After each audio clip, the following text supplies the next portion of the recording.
All right, looks like we're live today with Low Kick Esports Online SoulCalibur 6 event. It's me, your favorite neighborhood commentator, Joman, joined by the one and only Ebonic Plague. How you doing, man? How you doing tonight? Hey, I'm tired of shit, but we got Calibur, so I'm gonna wake up in about 2 seconds. I'm certain because I already know somebody's gonna do something wild. So I don't think I'll be tired for very long. But other than that, doing pretty good. How about yourself? Good. I'm in the same camp as well. Tonight we're going to have a lot of absolutely wonderful matches. We've got some incredibly unique players in the bracket, a lot of familiar faces, some not quite as much. And I think in the same boat as you, we're going to see some wild stuff and really get this match brought to light. So, who do we have coming up first? Oh, holy voice in the sky. It looks like slated for stream is Forsaken Yamato and Rebellious Rager? Or nope, somebody got DQ'd, so I guess that's not happening. So Forsaken Yamato's probably not showing up, so we might up first have Low Kick's very own Ham Jams. Ooh, versus Lean? Because that would be an Astaroth mirror. I'm excited for this. Are we going to see an absolute throwdown here? Because I'm always excited to see an Astaroth mirror, or just Astaroth on screen in general. Oh man, you know how often you ever see Astaroth mirrors, like just ever in general? No, I'm excited for it. And I mean, the one thing I want to do is I want to go ahead and keep track of how many throws get 6K'd. Oh, are you pulling up the old notepad? Yep. In the Astaroth mirror, it's one of the things I get excited to see the most. So I went ahead and pulled this up on the side. Got that already. And for one thing I want to see for this matchup between these two players, is there any deciding factor you'd want to try and pay attention to between them for who's going to land the first throw or 6K lethal hit after enough broken throws? You think we're going to see enough of that? I feel like that's going to happen really fast that's not going to happen really fast because, all right, so like everybody always sits down and thinks because the other person plays grappler, they know which throw to tech or whatever, but that is never the case. It's like they get into it and you will just see one Astaroth player, I feel like, just grapple the shit out of the other one and just get away with it all day. They always just tech wrong the other one. So I feel like the lethal hit may not come up as often as you might think. I could be wrong. But yeah. Definitely. I'm really excited as well. Having played Ham Jams myself, I've been, exactly to your point, I've seen the throw pressure, the loops. It's like they are fishing for it so heavily that by the time the match was over, I was like, did that guy get, how many throws did I break within 2 rounds that he was just relentlessly throwing out? When he was catching me back up, he was telling me that they had started having Mortal Kombat inputs, the NRS inputs for some of his throws. And he exerted that dominance heavily. That reminds me, I played Linux Triforcer on James Shen's stream the other day. I think it was not even a week ago. But anyway, it was I was back to the ledge, and at this point it's either Zas reverse rings you out or Astaroth gets a back throw and rings you out, right? At that point, so our entire exchange was me just breaking back throw 6 times because he would do back throw and I would break it and then he would just keep going back into it and I would just never try to stop him from going for a throw up until I think it was the 8th one. Not an exaggerated number. It might have been the 8th. It might have been more. I finally decided to duck. And he actually did throw again, which I was surprised about because I was like, he's probably not going to throw a 9th time because the entire time I was just worried that he was going to go for 6K or something to ring me out, right? Forward ways. The entire time I was just worried about that. So I was like, all right, I'll just keep tagging back throw because it's the only thing that can kill me here. But it turned out he was just completely willing to keep throwing. So. Oh man. One thing I'm excited to see with these players as well, in the Astaroth mirror is kind of one of the few times you could really let some of that, personality really shine, in the mid to long range. I'm curious if we'll start seeing them start fishing for, your attempting the low throw, the bull rushes, going for the lunging long throws to jump over those, full range 1As and get the counter throw.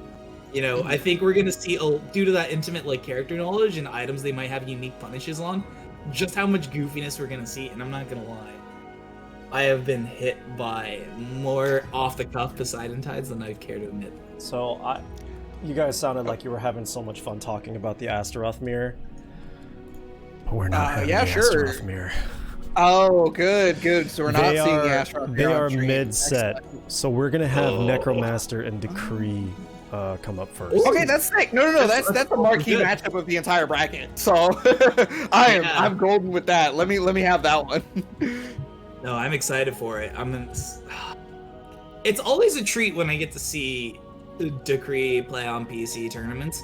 And the one thing I'm really excited to see, is Necromancer's been putting a lot of work in, both out of the game, the commentary side, as well as in the game for familiarizing himself with higher level play.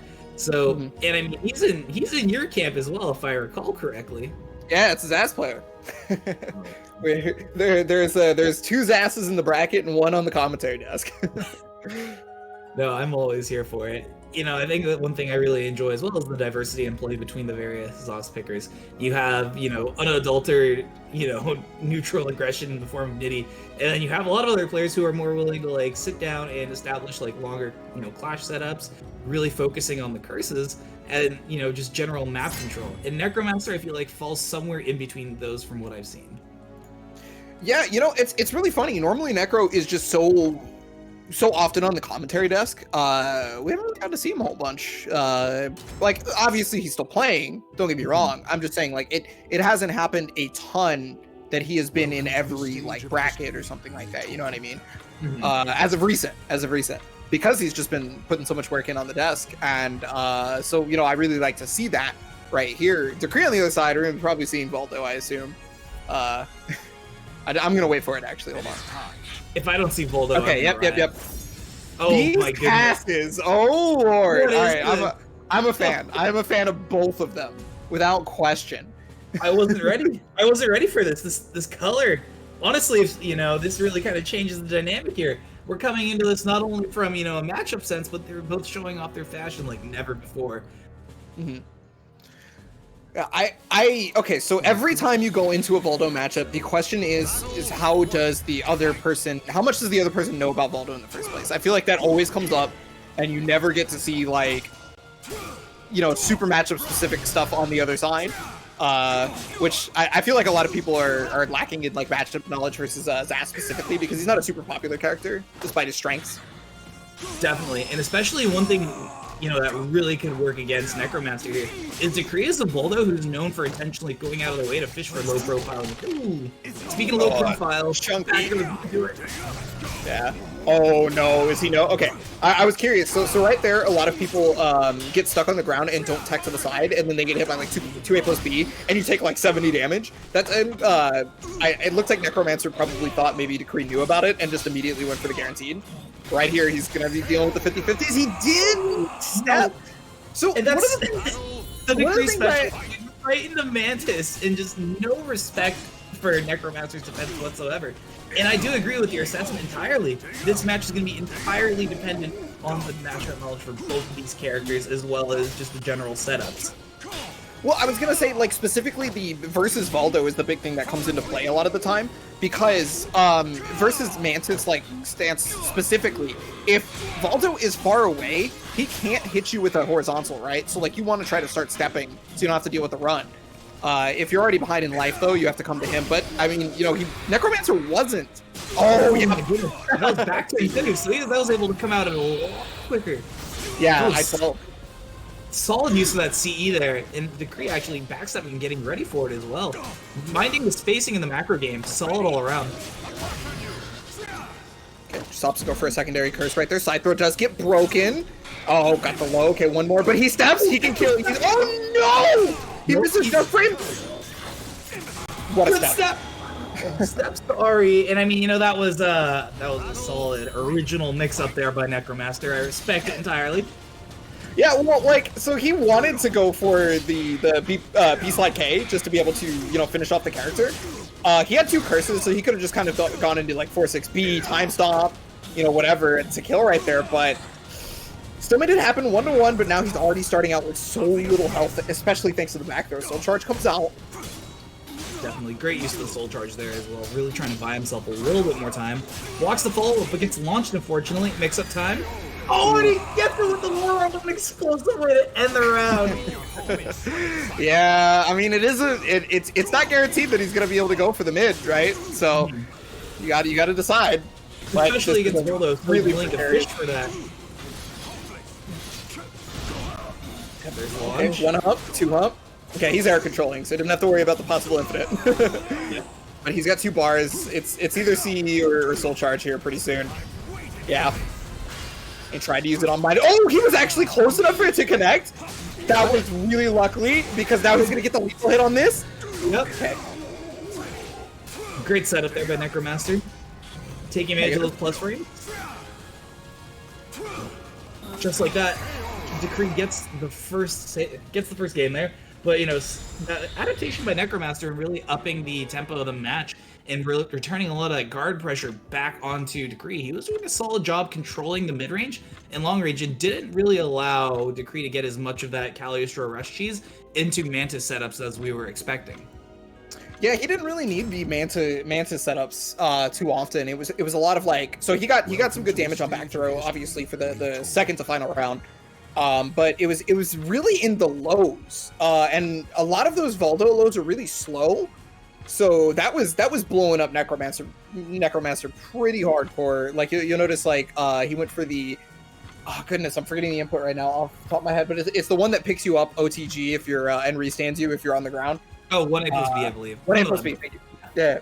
But yeah, so he got hit by that raw, right? And that's like a really slow wind up. You know, I mean, it is online, so I can't fault everybody who gets hit by that kind of thing. But a lot of the lows were huge damage for Decree throughout that. Definitely. And one thing as well to kind of make note of that Decree was doing really well, I was attempting to point out there, was in Mantis, he wasn't afraid to do just raw B plus K for that AGI, for the air hub, just under the assumption that, you know, there'd be some type of mid-horizontal coming out in an attempt to catch them. Oh, wow, just barely outside of 3A range? That's really surprising. You're usually not. If you're in, like, range 1, you're good to go. Gonna get the curse right there. Trying to catch him backstepping, but no dice. Good trade. Nice launch as well. Necromaster's been consistently looking out for that. Trying to push him up against the wall. I mean, Zaz gets a good amount of wall stuff if he's able to get just a wall hit. But, okay, big damage right here. Mix up time. It's the mid! It's mixed. Unfortunate. Looks like Decree's practicing his inputs there. Very respectful of him to do that in between rounds. There's so many ways to practice your inputs as a Valdo player. Yeah, you know, you just want to show him it's a respectful way to stay on top of your inputs.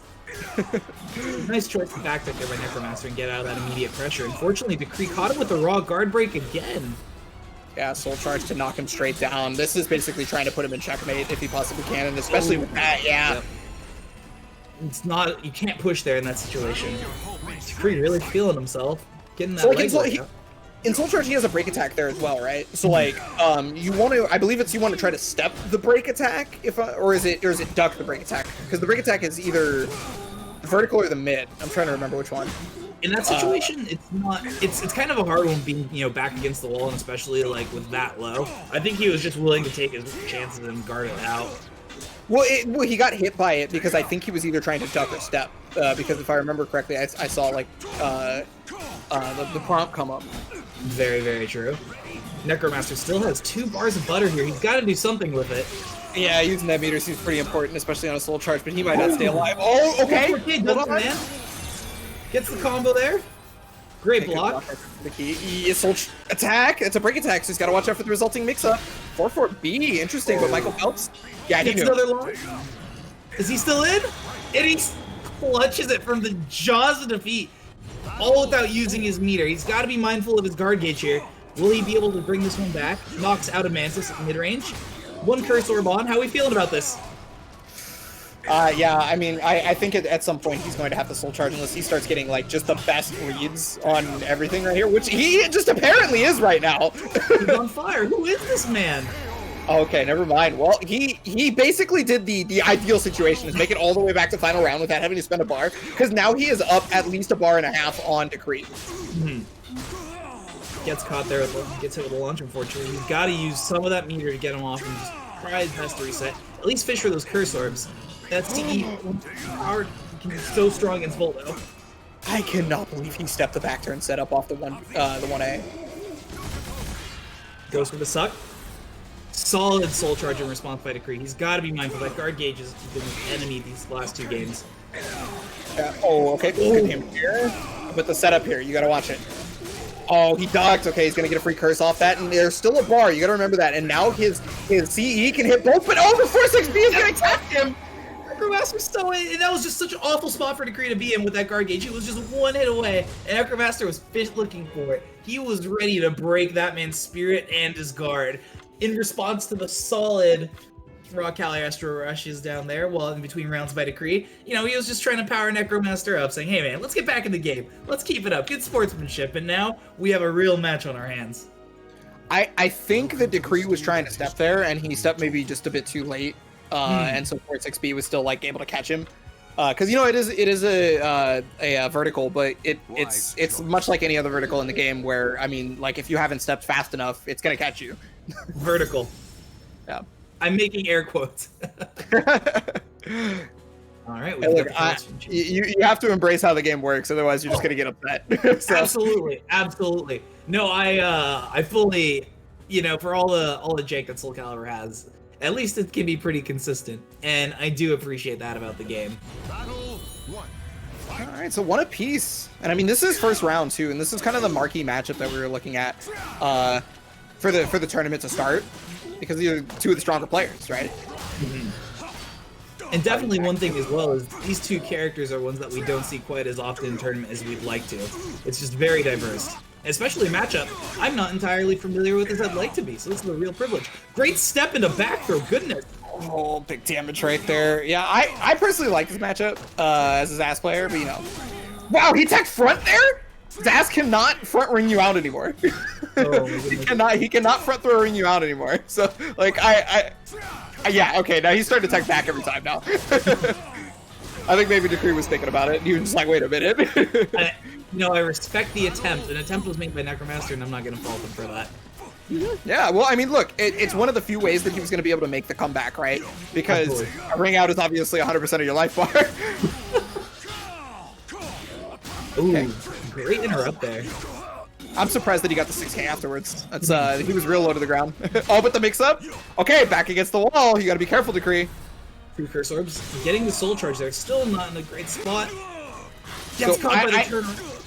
I think Decree actually made the best decision possible right there. He tried to put himself back to the ledge because Zaz's front ring out game is actually pretty lackluster in comparison to the rest of the cast. So he doesn't have a whole lot of options there. He has no way to ring you out low without 2 curses from the front side, right? He has to have 2 curses to be able to do that on a low. And so you basically just stand up and block and you're good to go, right? So like Decree went over there and he took the reverse ring out potential completely out of the equation. I think the one thing as well that was really solid use for him when he did the turnaround, did the break attack, was just trying to fish for any amount of guard gauge that he could make back. Unfortunately, you know, Necromaster was able to break there and really capitalize on that and hopefully be able to clutch out the round. I'm pretty sure he could have killed off of the guard break combo, but okay, we're gonna be able to get the RE cancel. He had a curse on him, and it's not like Decree could have blocked it. He was in Mantis stance. Decree could have pumped just to be able to get the auto GI, but that's about it. But that's like 17th level Yomi, you know what I mean?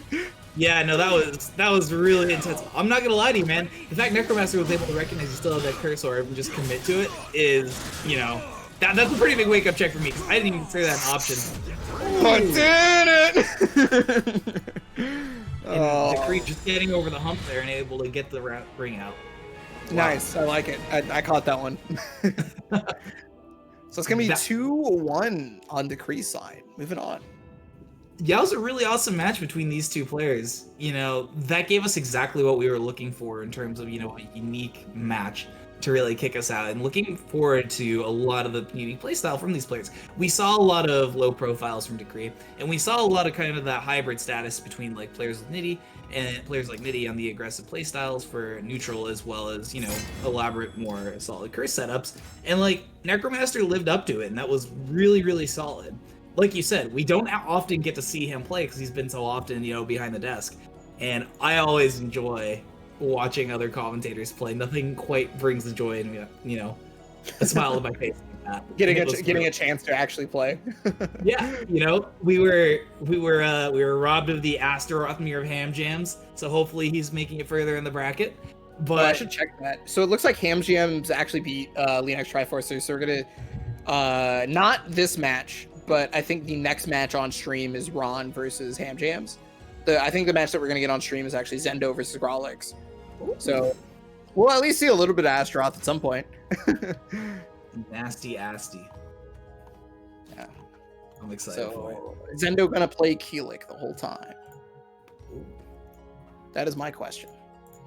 Actually, one thing I really want to know from the previous match, before this one starts, is Decree picked movement option specific choices that were perfect versus Ass, in my personal opinion, in a lot of different times. Like, obviously, one was the ring out that we talked about before, but there was a couple other that if I had like the replay in front of me, I could show you. But bring it back. Where's the highlighter? We need to show exactly this step.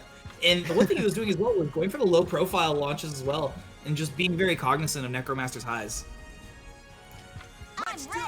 Well, all right. So probably gonna be Keelik the whole way. That's about what I was expecting from Zendo. I don't really. I mean, like I've seen Zendo, dabble, but I think it's pretty much just Keelik. I'm excited for this. It's gonna be a fun matchup between these two as well. Farmer X. I mean, that's kind of what the cast is, right? It's just Farmer X. I feel like it. I thought it was Fred from Scooby Doo. It's got the orange ascot. Wait, well, she's got a straw hat. Does that mean she's like a combination of Fred and Luffy? Like. This is how we're starting the match. God, it's a farmer! Look at the overalls! Come on! Come on. Yeah, no, but for real though, first game. I'm here for it. And we get one of the larger stages, for some higher game. Definitely going to be interesting. We're going to see a lot less immediate, pushes to the corner and fishing for those ring outs, and really allow them to play a more, neutral based game here and not out of the fear of getting just limited out. Something that Keelik is so good at. Yeah, well, both of these characters love that, actually. Like, both of these characters are going to live for that sort of thing. But going to get pretty good damage off this, the setup afterwards. Okay. Blocks the mid, luckily. Not a lot of health. Oh, wow, it was just off the side. I mean, it is cool, though. He wasn't blocking low. Interesting. Great push there. Great spacing by Zendo. Interesting. Yeah. Well, Zendo, I mean, is known to be one of the more prolific Keelik mains out there. Tried to use the monument to be able to catch the 2-2B. Didn't actually catch with the auto GI, but still gonna catch regardless, right? Gonna get like a third of his life. Okay, for the plus frames. Great launch. Breaks the throw. He was definitely on top of it. Oh, there's 2-2B. Yep. Plus frames again. Nice block. Yeah, he's up against the ledge, and Growlix is playing in such a way to like push Zendo over to that position. Oh, but there's the RI on it. Gets the P6 lethal. Big too far for a ring out, right? Yep. Gets the catch there. Oh no! Oh no! This Shalwa plays solid. They're not hesitant about contesting a lot of these things that Zendo's pushing.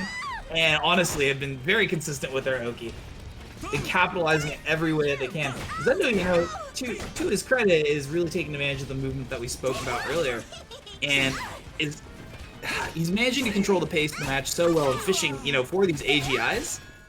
But Charles is holding their own really well. Yeah, Grolix is kind of taking advantage of the fact that Zendo is completely unwilling to press buttons for like a really long amount of time. You'll notice it in like Growlix will just steal plus frames out of absolutely nowhere just because they're like, well, I'm just gonna fully charge this and get my plus frames. Did I catch him or was that a guard? Okay. Oh yeah, he's money punted. I don't know if he was looking for CE, but he was definitely looking to be nice and patient because we've seen the patience so far from Zendo. Yeah. Like that was actually just what we were talking about a moment ago, right? Was the fact that Zendo was completely willing to just sit there and block for so long that it allowed Growlix to get plus frames out of it. So I feel like it's not terribly surprising that Zendo was just able to just kind of like step, guard, step. Okay, there's another guard, and you see now you're dead. The fact that they were willing to commit to multiple 3Ds in a row, trying to, expect the crouch, and committing to that was actually, really impressive too. We're seeing a lot of that patient play and a lot of the solid spacing, and overall, we have seen it work against them a little bit. Oh, great CE there for the combo. Ooh, did it a bit too late, unfortunately, and now we're gonna get SoulCalibur. Oh my. Oh no! Oh no! So we were desynced. I see. Okay, so they must have finished that match, and we probably got desynced out. Which means like they finished the match before we got the chance to see the conclusion of it, and they started the next match. I think that's how that works. But we're gonna find out. Maybe the voice of God has an answer for it. Yeah. That is exactly what happened. Let me. Okay, so yeah, so our feed was behind basically, and then so we get kicked out. Yeah, that's how I know they changed the lobby system to work like that, so that's what I assumed was happening the second they just went into a new match. Do we have a score for that one? Was it Zendo who took that one? I assume. I'm just gonna operate on the assumption that we're gonna call it audible right now. For all we know, it is 1-1. All right, smaller stage ringouts are far more possible here. Of course, but great AGI usage again by Zendo. Solid pressure. So what's really interesting about his monument usage? He's specifically using 214, right? Not 236 monument, and so he's actually getting out of the way of like any 2-2B or any other like poke that Growlix has been going to, because he like takes a quick step back when he does 214. So rather than get like the auto GI a lot of the time, he's actually just getting a straight whiff punish. Of course he's getting auto GIs, don't get me wrong, but like he's also just getting whiff punishes on top of that, and it's like it's leading to so much extra damage. Yeah, there we go again, just like you were mentioning. Great block as well. That's one thing that Zendo was getting caught by, was a lot of those launches. But it looks like he's starting to compensate a lot of his game plan and really alter some of that spacing as well. Oh, God, he's gonna catch. Yeah, and then goes for the mix-up right there. It's gonna be RE for that one, so luckily he was... Oh! Okay, so that time the charge actually ended up working out versus the 214. There's gonna be the plus frame there. With actually contested! Narrative. Okay, so finally, Zendo is like actually kind of waking up on a lot of those slower mix-ups and trying to step. Committing to the soul charge. He's on borrowed time. Oh, he's dead!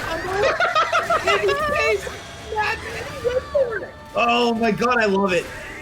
That was so ballsy. The second I saw him get hit onto the wall, I was like, yep, that's over. You're not surviving even Keelik wall damage. Yeah, no, that splat was it, man. Ooh, he tried the 9 kick. No dice, though. You know what? He didn't get hit, so I consider that a dub. Nice interrupt. Disrespect again there. Taking him all the way to the wall. What's the option going to be here? Catches the scroll. Big lethal hit. Gets... 4K. Oh! Sweep. Yep. He was going to sweep him up. And then only one more hit at this point. Yeah, Soul Charge got to come out. This is literal last resort here for Growlix. We got desynced a second time. Okay. Well, and I'm gonna go ahead and call that one for yeah, well, unless we were like 20 minutes behind on that match. Zendo was up 2 rounds, right, with like hardly any health. We had to have been behind by like 20 minutes or something like that for us to have missed 3 more rounds for Growlix to be able to make a comeback on that one. So I'm pretty sure that Zendo probably took that. Yeah, I mean, we lost a few rounds to the Astral Chaos there, but I mean, the thing is that it's really solid to see.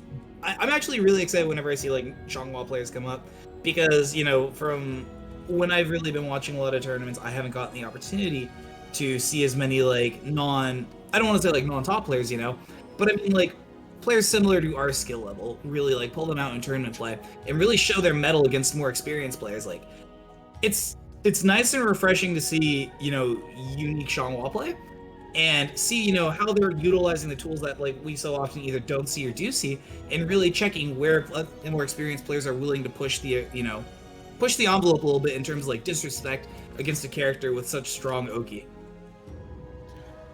Yeah, I feel like one of the things that happened in terms of you're talking about disrespecting a character with strong Oki. One very, very important point that I would like to point out was that in that third round, Zendo specifically called out something that Growlix showed him in the first game, which was that he was willing to stay on the ground and roll for an extended amount of time.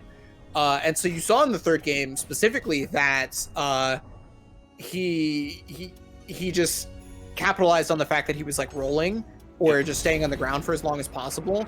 And so that attempt to get out of Hellacious Oki actually ended up costing him a ton of his health after a while.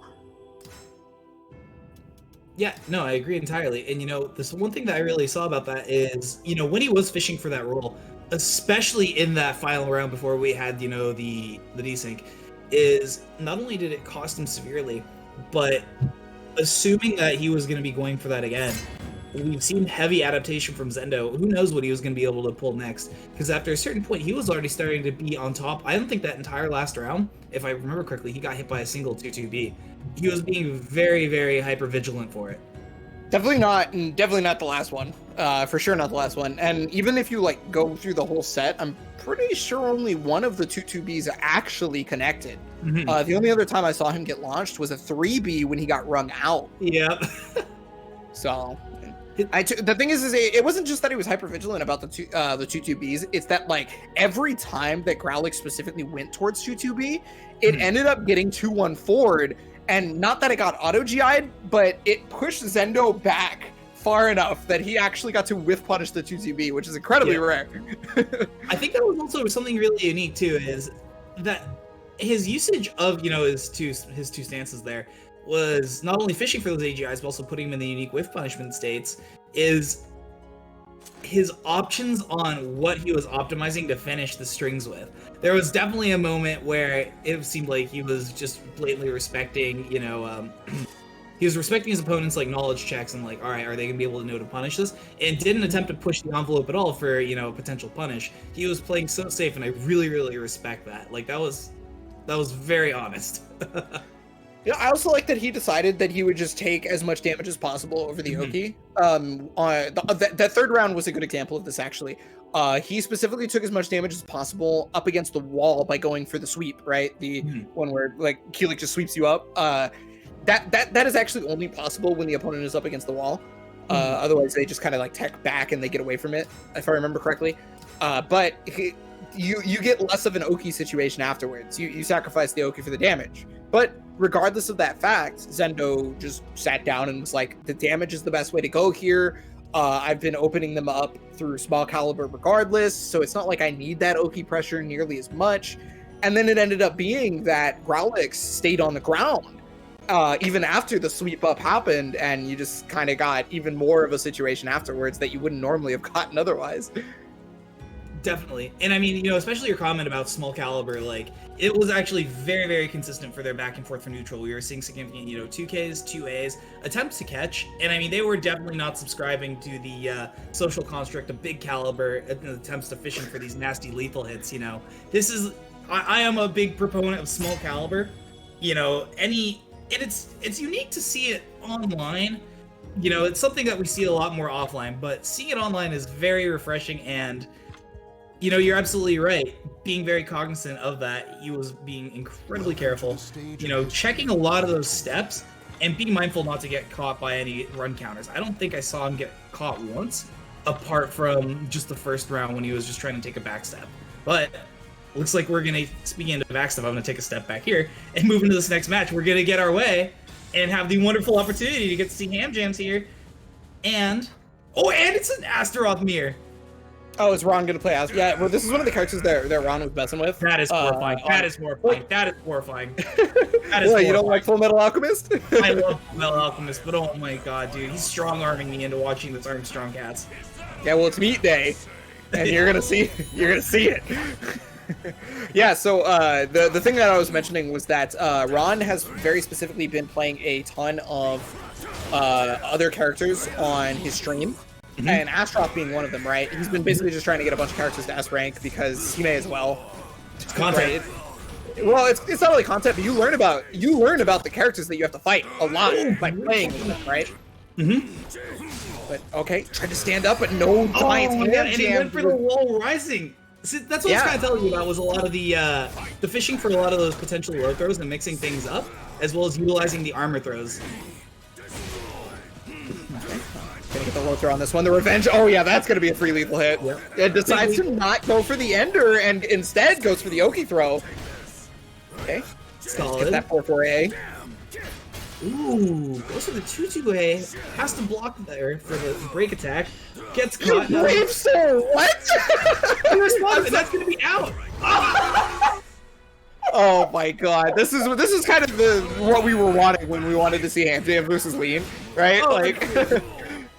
No, I mean they're demonstrating their respect.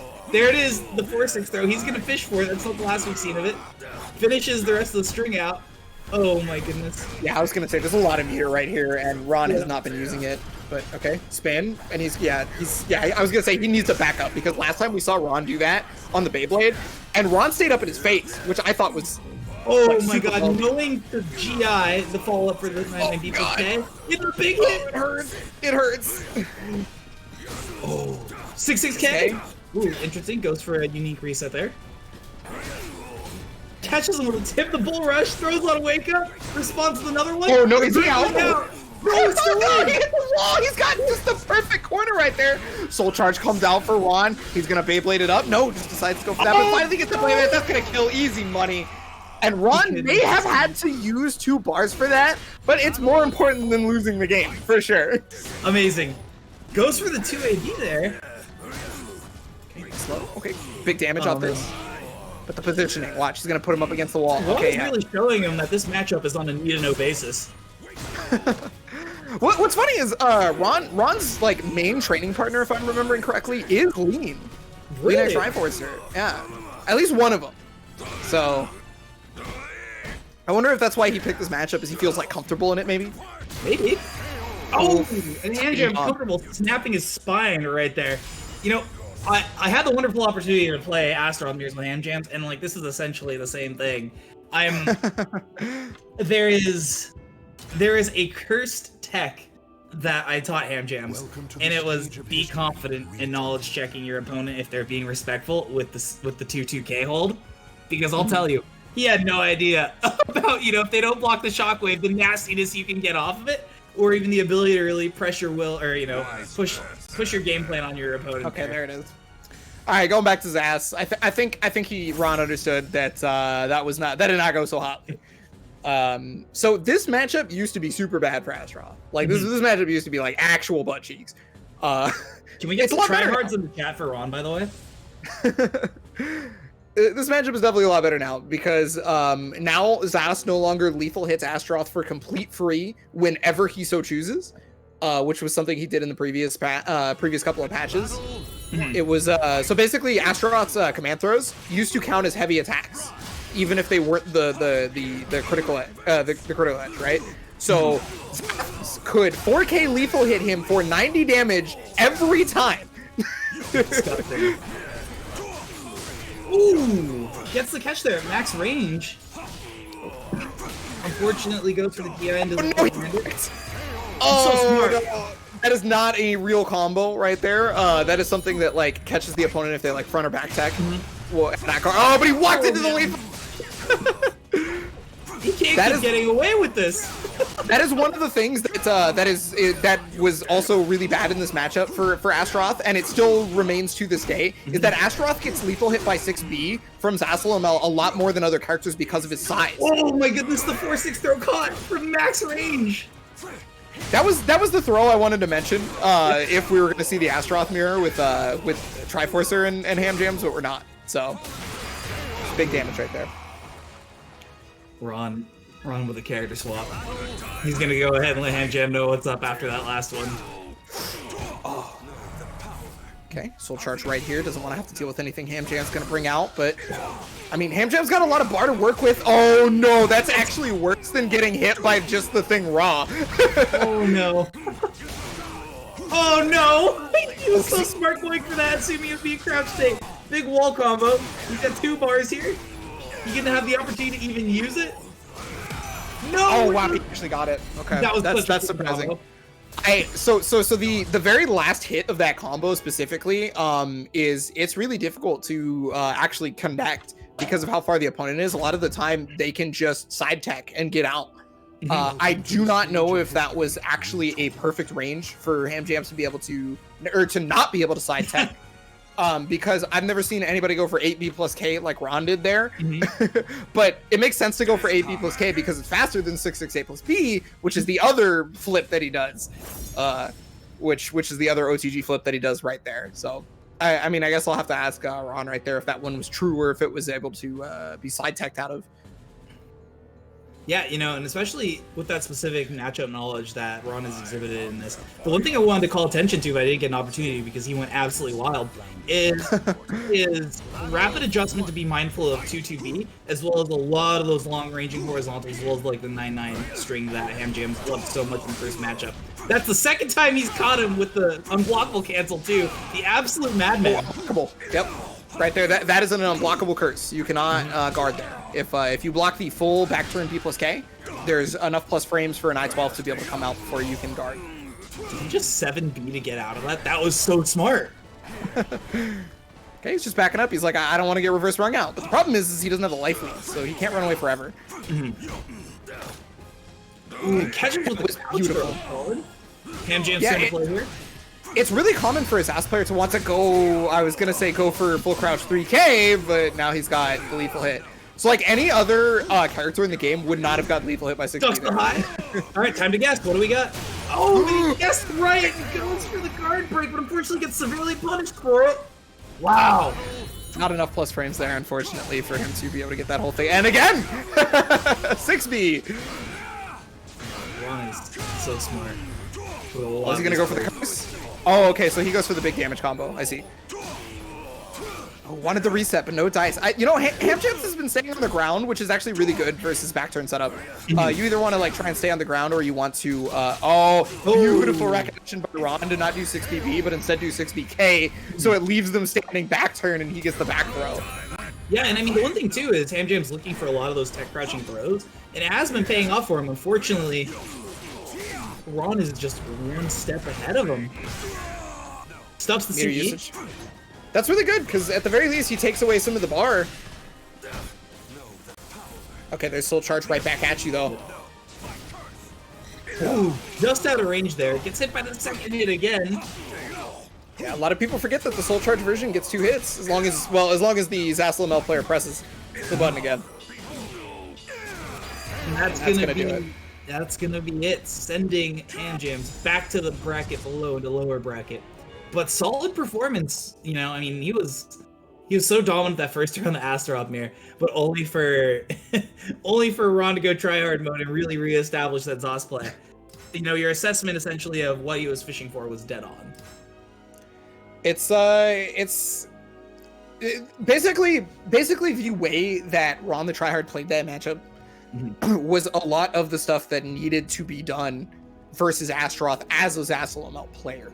Not, you know, some of the things were like Ham Jams unfortunately not being able to get out of like in the first game, or the second game, excuse me, because that's when he switched his ass. He didn't get out of the 4B plus K, which, you know, is not a true combo in that instance, but he got it anyway, right? That was like one of the things that maybe Ham Jams was either not aware of or was just thinking he was going to go for something else. Whereas in that last game and those last few rounds was just like all I'm picking these Zaz's best tools versus Astaroth like game plan right here. I mean, that optimization is something that we were willing to kind of keep an eye out for, as well as like his curse usage and exactly when he was opting to go for damage versus additional curse setups, as well as like his commitment to it.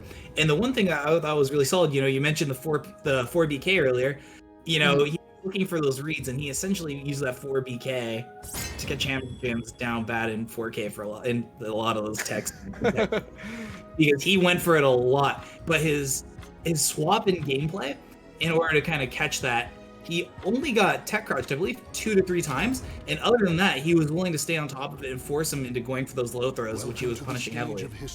Yeah, that was actually something I didn't even get to mention fast enough, because like it was changing faster than I could talk about it. specifically the choice for Ham Jams to go for the low throw after blocking a negative move was really, really smart, because SAS players love to just do full crouch 3K and duck under your high that you're trying to do to punish the negative move. We love that because we get a free curse off of it, right? But anyway, we got Zendo versus Rich Sticks. So this man has put so many prefixes in his name. This man has put so many prefixes in his name that we can't even finish the word Rich Sticks. Oh man, it's because the S for his ranking is actually already at the end there, so it's Rich Sticks. It adds up. One of the few Maxi players left, but has been on the Maxi for a long, long time. It's great. So, the one thing I really enjoy whenever I watch Rich Sticks play is just his unique movement and coordination of really pushing Maxi to his limit for punishing against characters with longer range. It's always a treat to see, as well as just how quickly he's able to fish for 7. Or send them right over the edge. That would push me over the edge too. Super unfortunate right there. But I mean, you get hit at that angle, which was exactly what Rich Sticks was like going for on that one. And just capitalized off of it. Calculated, by the way. Calculated. I mean, to be fair, it was the second he saw the whip punish, like. Definitely. And Rich Sticks, one thing too is the ability that he passively has to control the spacing of the map. He's someone who likes to make a lot of macro steps in between matches and really, really try and corral his opponent into either a ring out situation, or if it's against a character with specific lethal hit ranges, he's a player who really, really likes to lock them down and remove their best tools, utilizing a lot of Maxi's pressure and strings and forcing a lot of knowledge checks. Big Rich Sticks, man. But Zendo, I mean, this character is all knowledge checks, like, to be real with you, because like he literally lives or dies by knowledge checks a lot of the time. Yeah, the one thing too is like Zendo is being incredibly solid. We've seen that patience that we discussed earlier, and he does have a lot of this Maxi knowledge. It's just Rich Sticks is so creative with a lot of his approaches that it's going to be a unique match, and we'll have to see here if Zendo's patience is going to pay off. Trying to catch him pressing buttons, but no dice. Actually going to get the full string, which is really rare. And then he's still an evil Keelik too, so he's just bleeding life. One mix-up could end up being just straight up death if he just continues to allow this like health to go down like this. Oh, finally caught him with the mid. He had done mid like every single time too. So like I bet Rich Sticks had to have just been thinking like he can't go mid at the 20th time, right? Not again. Not like this. He's not going to commit again. And he committed to it. He did it. I respect it. Soul back again. I love that they're picked up off the ground. So cool, man. Little touches like that make this game so awesome for us spectators.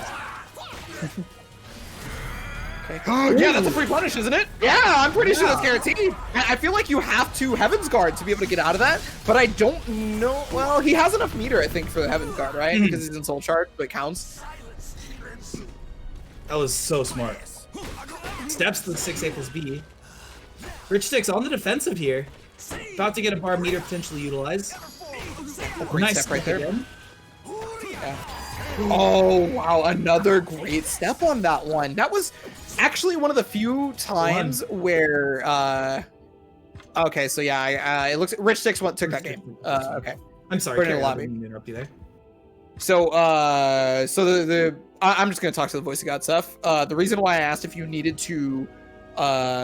restart the game is because I do not know if changing the graphic settings and then just going straight into it actually like applies them. I don't know if you need to restart the game to apply graphic settings changes. I see. I understand now. Okay, well after this set, then we will definitely do that. But that's a mystery situation. I don't know. Just do a what else was a mystery situation? Whether that Rich Sticks won. Zendo took that first round. If that was going to be a mid hit or not for the mix up. That was a whole. That was an entire round that we missed. Yeah.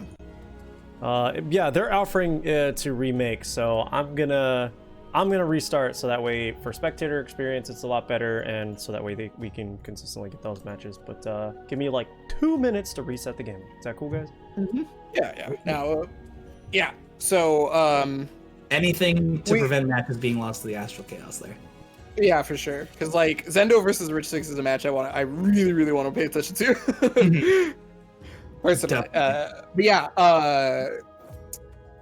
words. That I was about to say something about the matchup, but I forgot. Already. The matchup, we could also I feel say bad. about !Matcherino to go ahead and donate to help these wonderful folks out.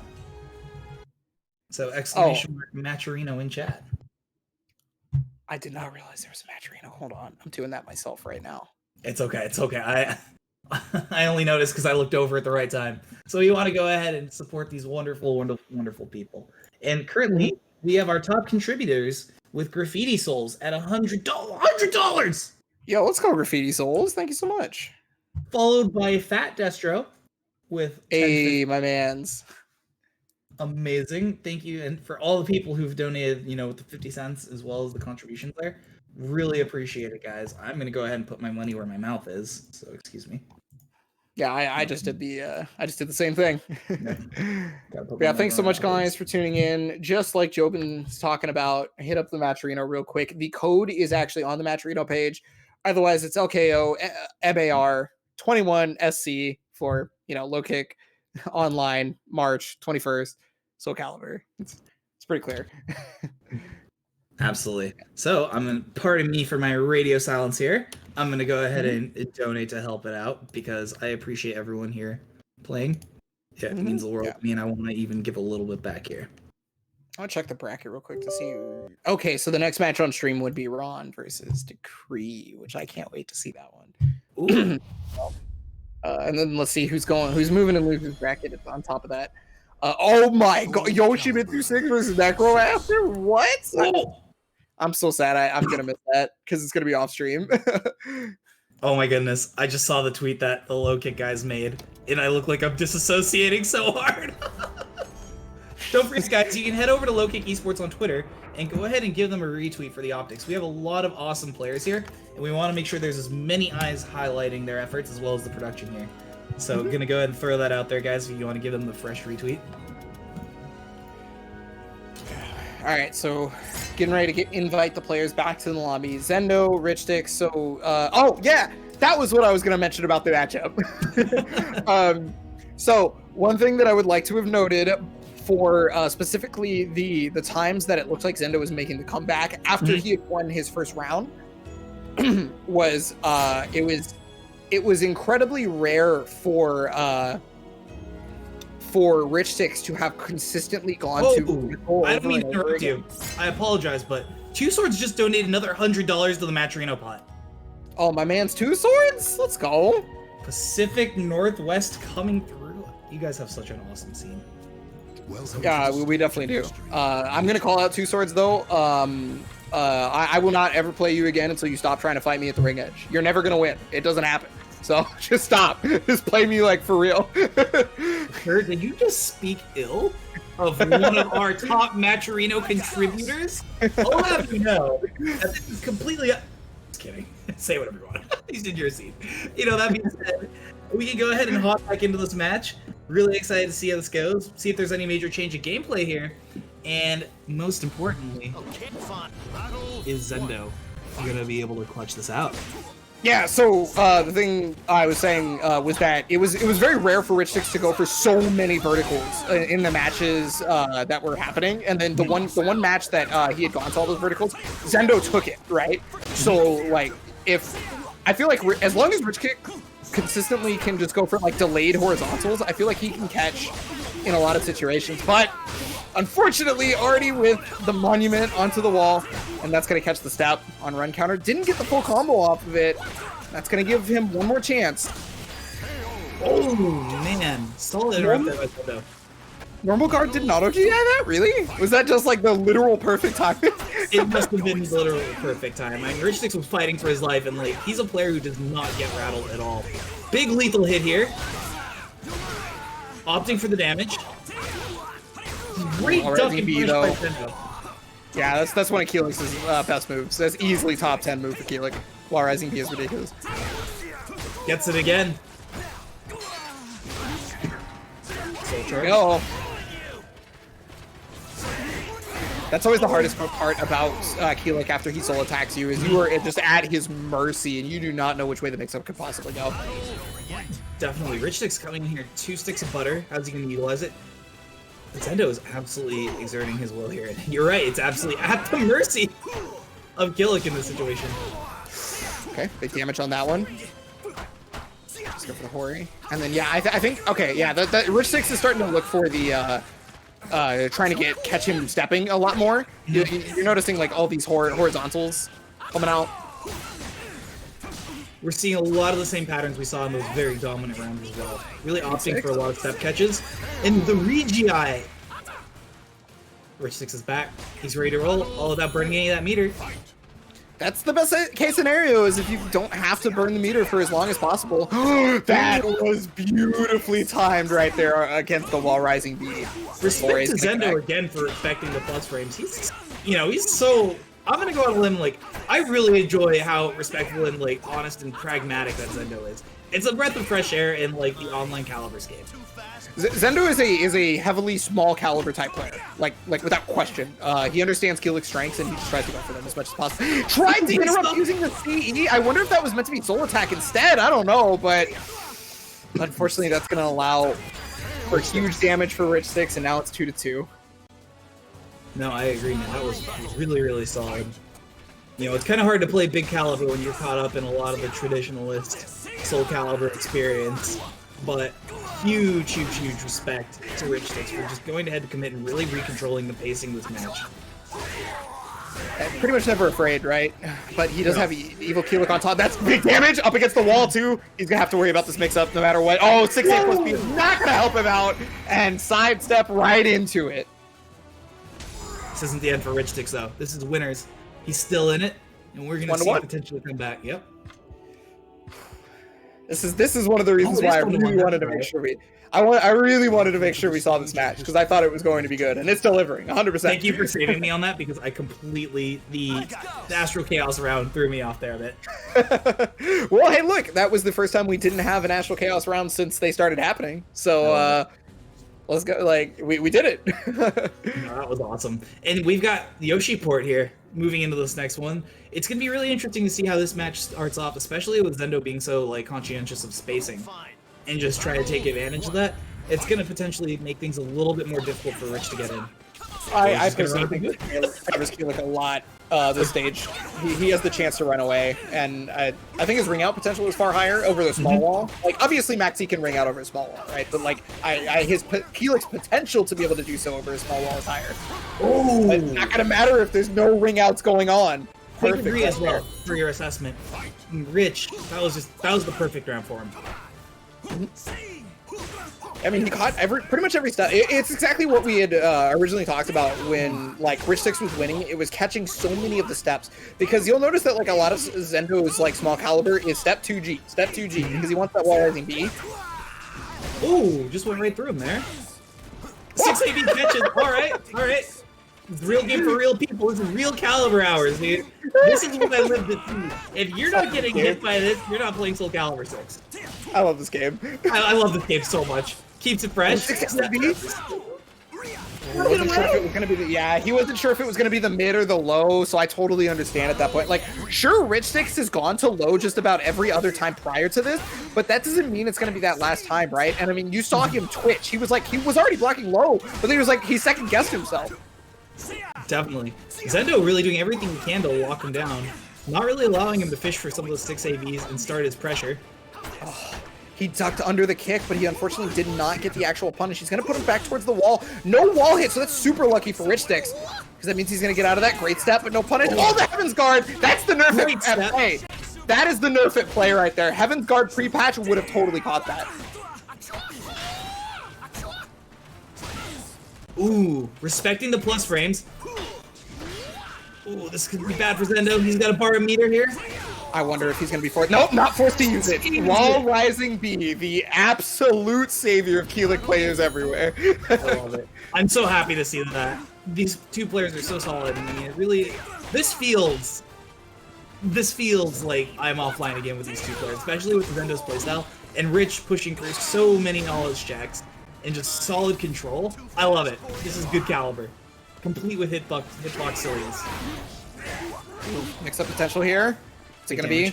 Okay, he just backs off. Oh, he caught him stepping! That's a ring out! Easy money. He's out of there!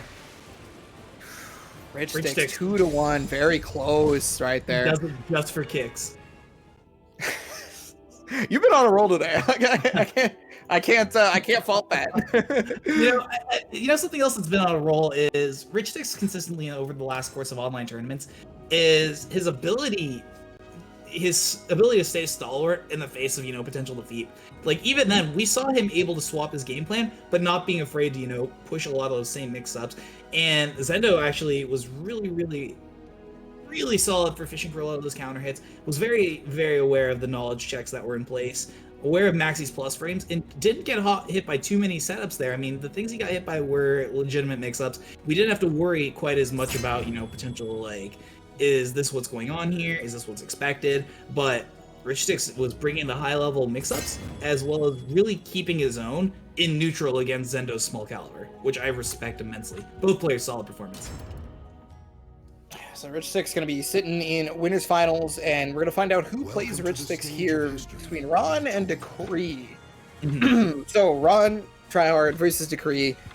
I would honestly, these are easily two of the better players in the bracket. Not quite. Like I feel like the whole top four was just like very much like. It's not surprising that the top four was the way it was, or well, the top four on the upper bracket side, excuse me, was not surprising the way it like kind of panned out. I could see like Linux Triforcer being there instead, or Yoshimitsu 6, or et cetera, but like this just feels right. Oh, so he is going Yoshi. Okay, so this is Ron's like actual secondary, not like the character that he just mess around with on stream, like Astroth or Setsuka. This is like his actual secondary. Yeah, no, I'm always excited whenever I see a Q player on screen, so. Teleports to the other side there to get around that magic step, man. Q versus Akuma. We actually just straight up have a third strike match. Third strike match, it really is. It's so good. Interesting 9K there, gets caught. Yeah, well, you want to avoiding the puddle up against the wall a lot. As Yoshi, like a lot of people, I should say, expect avoiding the puddle up against the wall because of how much damage Yoshi gets off of that. Supposed to be unblockable right there. Catch him with Death Copter. Decree going for another throw. Didn't have the meter there, unfortunately. Looks like to follow up with the Brave Edge. Good 6-6K. He's back against the there wall. it is. Big wall combo. See, that's what I was talking about. It's right there. Wow. And he's got the meter on top of that. He doesn't get this bar right here, but he got the meter before the dash, so that's really important. He had the bars for his gameplay. Yeah. Interesting use for the full screen pogo there. Does not want to get hit. It's super good versus Mantis because he just kind of sits there and jump and you. Oh, where's the lethal hit? Opt for one more spin for the bar. Yeah, that was super smart. I think that was exactly the way you need to go. So good. Just out of range for the throw. No Brave Edge on that AA. Interesting. There it is. You were saving it for that one right there. Couldn't let him have all the fun. Oh, the Slash got the auto deny. He's backing up. No, we're gonna get a big punish here. That's gonna be the round. Oh my god, he's so smart. He's so smart. I thought I saw a backstep from Ron the Tryhard, so I thought maybe that CE was actually gonna catch him on the run counter, but just gets on out of there. Oh wow, nice catch on the teleport though. Like sure he was able to block in time, but it was still kind of good. Okay, vertical. Oh, plus frames. Reads the DI all the way to the wall. Oh, it's all right. Happy little reset. Nice tech there by Decree. Still in, and that's gonna be the round. Yeah, that was a super good tech by Decree. Unfortunately, he still got caught trying to move out of the way, but like he knew the best way to get out that would deal with like what would have killed him, right? And that's kind of important. Absolutely, and I mean Decree didn't really get the opportunity to start up his gameplay as much or really fish for as many AGIs as he would like to, especially against Yoshi. It's not like what we saw originally versus Zoss. The amount of AGIs he's going to try and get out of Yoshi's not going to be what he was getting earlier. There's just not as many opportunities for him to really push that Mantis defense and kind of force that will. And one thing, that I was seeing that was really unique is like what we saw was the unique mechanics of Ron committing to the silliness of Flea to get away from that Mantis pressure full screen. And, the counterplay of Decree for being very like cognizant of the potential teleport in and getting ready for it. That was really, really smart full screen counterplay from both of these players who aren't, your normal like long range characters in the traditional sense. I mean, you know, if you have a teleport or a full speed car going 80 miles an hour, you can be long range like that. See, like he couldn't even teleport. Mantis Crawl goes fast, teleport is great. Is this supposed to be a Spider Jerusalem cast for Decree? Check the glasses. I'll let you know. I'm curious. Like, okay, I'll figure that out later. You know, I'm if it is, that's super sick. Like, not a lot of people know who Spider Jerusalem even is. So there's the RI. Oh, and then caught the Regi attempt right there. That's the second time. Luckily though for Decree, this is one of those stages where you barely get ring outs. Oh, look at the patience from Ron there. It goes for... What a kill. Got the draw. Okay. Oh my goodness. Interesting. Hey, a round is a round. A round is a round. Full screen? Plus frames. Yeah, it's plus frames though. Going for the kangaroo kick just in case, was fishing for the GI. One that lethal hit. Well, you saw how much, like, how much he got off of the last time he hit it. Oh, 4-4-B paying off dividends? Oh, so smart usage for them to get away from this teleport. Trying to interrupt right there, Ron. Yeah, I mean, he's got such a life lead, right, that he doesn't have to care about what the mix-up is from Decree. Because of the life lead, he can take a couple of, risks. Wall rise and and just Jade, decide to get it. That was so smart. You're absolutely correct. Oh, wow, yo? Oh. Okay, listen. Alright, I gotta assume that Ron is feeling some type of way right now. No, he's... The glue's hitting. He's juiced. Yeah, definitely on that glue right now. I don't know if it's top brand Elmer stuff or... Oh, no? Okay. I thought maybe he was like a hair closer to the ledge when the ground bounce was about to happen. Great avoiding the puddle to get over the dot. Oh my goodness. He quite literally avoided the puddle. Got him in the mix. Soul charged. Went for the cross up. Gets caught with a wall riding Brave Edge. What's the mix? Alright, never mind. We got hit with the desync. You know, I'm gonna say this. I'm very happy that I am able to decree Ron as the winner of that set. I have never seen this happen so often. Like actually never. You know, because like for example, one of the events going on is obviously the Buminati League, right? It runs over the online servers and things like that. I have not seen this many desyncs before. Like not even one. Like it's wild. I don't know what's going on today. I think it's just, you know, the nature of the beast. Like, Low Kick does such a good job with all their events. Like, I don't think this is something that they could really, like, compensate for. But man, no, it's, you know, it's the nature of .Calibur. .Calibur can giveth, but .Calibur also taketh away. You know, the Which rounds is wild because it's wild because we're not even getting .Calibur. You know what I mean? Like, we see 0 dots. None of them are happening. Oh my god, 0 dots. Thanks, I needed that. Well, I guess while we get this next match ready, let's go ahead and take a peek at the Matcherino. Don't forget, fellas, ! Matcherino in chat. We are already over $300 on this Matcherino. Who did it? Who just Fairchild Trey. Fairchild Trey, thank you so much for the extra $100. Oh my goodness. That's awesome. Thank you so much for the support, guys. And we'll go ahead and push that as well. And look at that, man. 3 $100 donators. Is anyone gonna top these 3 people? Graffiti Souls, 2 Swords, and Fairchild Trey. Thank you. Without supporting you guys at home, we wouldn't be able to have wonderful events like this and be able to pay off these wonderful players. Calibur plays balling out here, I guess. This is the advantage of big caliber.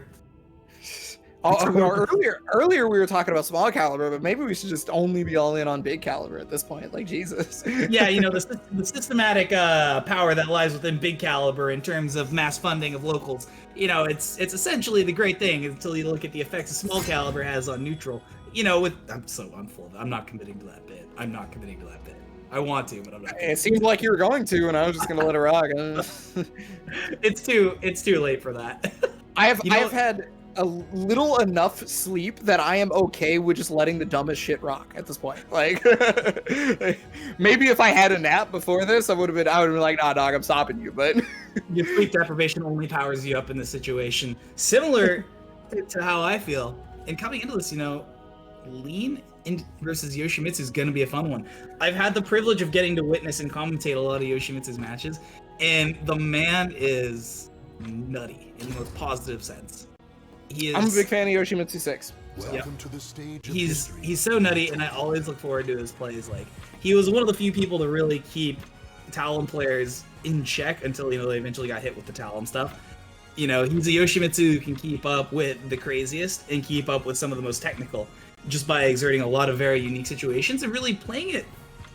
Whether this is by choice or not, or intentional or not, he's one of the Yoshimitsu players who I feel keeps others at a really, really odd range that benefits his playstyle, and I'm hoping we see a lot of that here. I think it's great you mentioned that, actually, because one thing that I like to akin to Lean X Triforcer's playstyle. When Lean X Triforcer was playing a lot, I'd love to think of Lean X Triforcer as someone who had the ability to contain a lot of players who played nutty, right? Obviously, Lean X Triforcer hasn't been playing nearly as much, but I assume that fundamental aspect of his game plan is probably still there. And the reason for being able to contain a lot of playstyles that are nutty is he really understands the situations that his opponent is in once he actually does get those hits. Definitely. And it looks like the match, starting up. Also huge bravo to Lean for the skin. Big fan of it. Big fan of this guys. Also, I think we might want to scene swap. Okay. There we go. Thank you for voicing this guy. Oh yeah, Med. Or excuse me, not Med K. Did he just back-to-back full crush 3K? This madman. Well, hey, look, you got to set the precedence early, right? Oh, well, you're dead. But oh no, dropping the combo right there, but he's still gonna get it. I was gonna say you gotta set the mix-up. You gotta set the mix-up precedence early, because the next time that situation comes up where he does that exact sequence, now Lean X Triforcer has to be like, well, is he just gonna do it again like he did last time? And then it becomes a lot stronger. But now he's up against the wall. Gonna take a ton of damage for this. Oh, he opts for the unblockable. Oh, it catches him! The choice for Lean to go for the 2-2-B. That actually gave him the unblockable, is because he went for that 2-2-B. Great spacing there by Lean, trying to control how nutty this match is. Did you see the 4KB hit on the side? I love it. Oh, mama. Ooh, that's what you were talking about earlier. Yep. It was several matches ago, but it still applies. Same character. And he stuffs the CE there, man. All right. Yoshimitsu the 6 is really leading up to how nutty he is and getting into that. Great wall rising. Gotta be careful though. Lean's got 2 bars here. Yeah, I'm genuinely surprised that he's not like trying to. I guess Astaroth's CE does start up a bit later. So, but I was thinking like trying to interrupt with CE. I'm just surprised that he hasn't been going for it. But 2-2-B gonna connect right there. He's a madman. Look at him. Good soul charge. Take a step back. Reassess your priorities here in this matchup. I cannot believe he was willing to do that. Like 6 empty cancels. He's so smart. And like the one thing I bleeding pipe. Oh man, the break attack. It's such a scramble. Reversal edge, that's gonna be plus frames. Yeah, it's just blocked there. That was super smart right there from Yoshimitsu 6. Did not wanted to deal with that. Okay, goes for the duck grab. He actually stayed outside of A range. No, he's gonna do it. He's gonna be a nut. He's gonna be a nut. I knew it. The second I saw him walk up, I was gonna say he was about to full crash sneak. I knew it. One thing I want to say before this match starts is Yoshimitsu the 6 is a player who does so many like arbitrary stance cancels into various states of like while rising, staying crouched. Like that is one thing he does. He's so willing to commit to things that are like maybe not going to optimize any of his Oki or pushing his advantage, but if there's even a chance to make he adds to the mental stack. It's like, all right, he's already doing this, transition here, and continually mixing things up. Like maybe his stuff isn't like the most optimal, but like it's gonna do really well against this Optimus skin. Yeah, well, I think that's one of the reasons why it's actually not arbitrary stance cancels. Is because it's adding to the mental stack. Specifically, it takes away from the arbitrary, like the being able to think of it as arbitrary, because it actually does something. The opponent sees you go into stance, so they're expecting one of the stance things. But then you go out of stance and they're like, oh shit, you didn't actually do anything in stance. I better press a button. And by the time they've realized that because of the mental stack, it's too late. You've gotten counter hit. Definitely. Oh man, goes for the throw mix-up as well. Careful for back turn. He gets caught. Big damage here. Oh god! He can't keep getting away with this. My chest, I felt it. He's got the power. Okay, combat roll. Ooh, breaks the throw. It's actually front on that one. 6B door knocker is gonna come out from the puddle, but it's the mix-up afterwards. Yeah, see? There it is. Okay, so does he do it a second time though? No. Oh, he'll he commit. Just straight for he just goes straight for the Brave Edge that time. Ooh, interesting spacing here. Committing to the string to get away. I always love seeing that in any game that allows you to whiff cancel strings. I love seeing people using that as a movement tool. That's one of my favorite things in fighting games, actually. No! Wall hit? Combo? Oh, he missed! Oh, that's so unfortunate! That was a ring out. Man, dude. You hate to see it. Well, I mean, hey, look, you got to bring out the Optimus in yourself to be able to finish off matches, so. I love it. I love it. Good one. I had a better one, but you had already said it by the time like the skin came up, and I was just like, well, I can't do it now because you just said it. Dude, the damage on the but he just went full Optimus Primal. No! I could run out from that. Why did he choose not to? Listen, we have already committed to the fact that Yoshimitsu the 6 is nutty. Look, I'm just saying 2-2B, 4A Brave Edge, ground bounce, ring out. I'm just saying. Smart choice to stay on the ground there as well. Catches the bull rush. Great throwback. We've got to be getting close to that lethal. Gets hit with a 2-2B again. Let the man play. Doesn't finish the string. Gets armor throwed, ignoring his game plan. Double, and it actually hits the step, and he stepped the right way too. That's the wild part. He's really putting his foot down to secure some of these matches, man. He's had enough of the silliness, and absolutely to your point that, you know, Lean is a player who can, you know, really clamp down on that nuttiness. Like, that was a solid example of that, and especially once he was cognizant of like looking out for Yoshimitsu the 6 3As and 3As, because that's what happened earlier in the match. Like, it was a totally different dynamic. He leveled up. He's ready. Oh, okay. This is the one I see a lot from Lean. This skin specifically. Mm-hmm. He's got his scrubs on. He's got his mask on. He's ready to deal with he's ready to dish out the vaccine. What's the Z?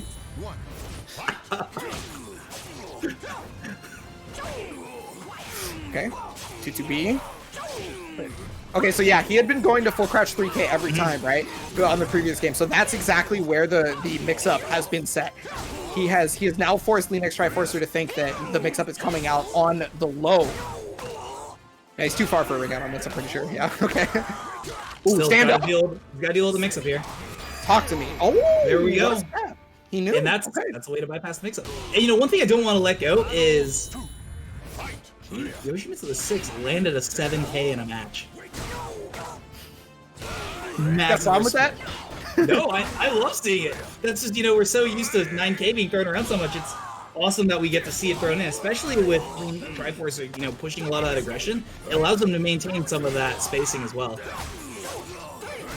I mean, like, Lean is just running the game plan right now. The 2-2A was able to catch him out of there. He's got the bull rushes. That's the one time bull rushes missed, I think, recently. But up against the wall, no, big drop right there. And yeah, he's just going to step on his toes. Wow, happens. Let's see how Yoshimitsu adapts to this. Leave it to Lean to put someone to sleep like that. Goodness. Okay, see, that was right there. That was Yoshimitsu 6 trying to capitalize off of the fact that he had set up the Okay, no, it was just a bit too far away. I thought that was a rig out for a second. I got really worried. Death Copter to get away from that slide. So unique. Great defense from Astaroth's Soul Charge as well there. Big respect on that. There's the duck. 4A is just gonna connect. Duck's under the throw though. I mean, yeah, he's basically every one of Yoshimitsu 6's options. Oh my god! He's so consistent with being underneath those throws with 2-2-B. He's tech ducked so many of them and just removed himself from those potential mix-up situations. So this is something I talked about on Wednesday Night Fights a little while back, and there hasn't been too many matches that I've commentated that are Astaroth specific. One thing that is incredibly strong versus Astaroth is a character with a move that both steps and tech crouches at the same time, because there are numerous moves that you can cover at the same time with just that one. We got desynced. Jesus. Lost her out of the Astral Chaos. Looks like Yoshimitsu the 6 took it there. Yeah, back to your point though, you know, I do want to finish hearing the rest of that thought there, because I think there's a lot of validity to that, and like you said, it's not something you really see often. Yeah, so you know, first you can actually deal with Astaroth's BA, you know, because it is a mid vertical into a high horizontal, right? So if you have a move like a 2-2-B from Yoshimitsu or a 2-2-B from Zaslamel, you actually end up stepping first, then tech crouching. So you step the B, and then you tech crouch the A, and then you get the free launcher, right? That's just one move though. You also can do it versus any sort of like regular old command grab when those end up happening. Okay, yeah, so I can do that. Just getting asked to join the lobby in case there's any sort of more decent caliber sorts of things. Let's see. Luckily, I already had Steam up. Yep, let me join the lobby. Steam friend codes, okay. Where? Oh yeah, Steam friend codes. I forgot. You have to do that. Alright, apologies here, folks. Hope everyone at home is doing good. Hope everyone's handling quarantine the best you can while we get this set up. I miss all of you guys offline, and for those I haven't met, you know, I'm very much looking forward to the opportunity of meeting everyone once offline's back. One day. Okay. My only problem is I do not remember where to find Steam friend codes. Okay, so you're gonna just go ahead and check it. Then you're gonna go to add a friend, and then literally it's gonna be right at the top, your friend code. There it is. All right, hang on. I need to find my hitbox. Actually, I can just play on my keyboard. I'm not actually playing. Yeah, you just need to get into the lobby. Let's see. All right, let me grab my stick. Yep. SoulCalibur 6. Oh, my stick is plugged into a different thing. All right. Boop.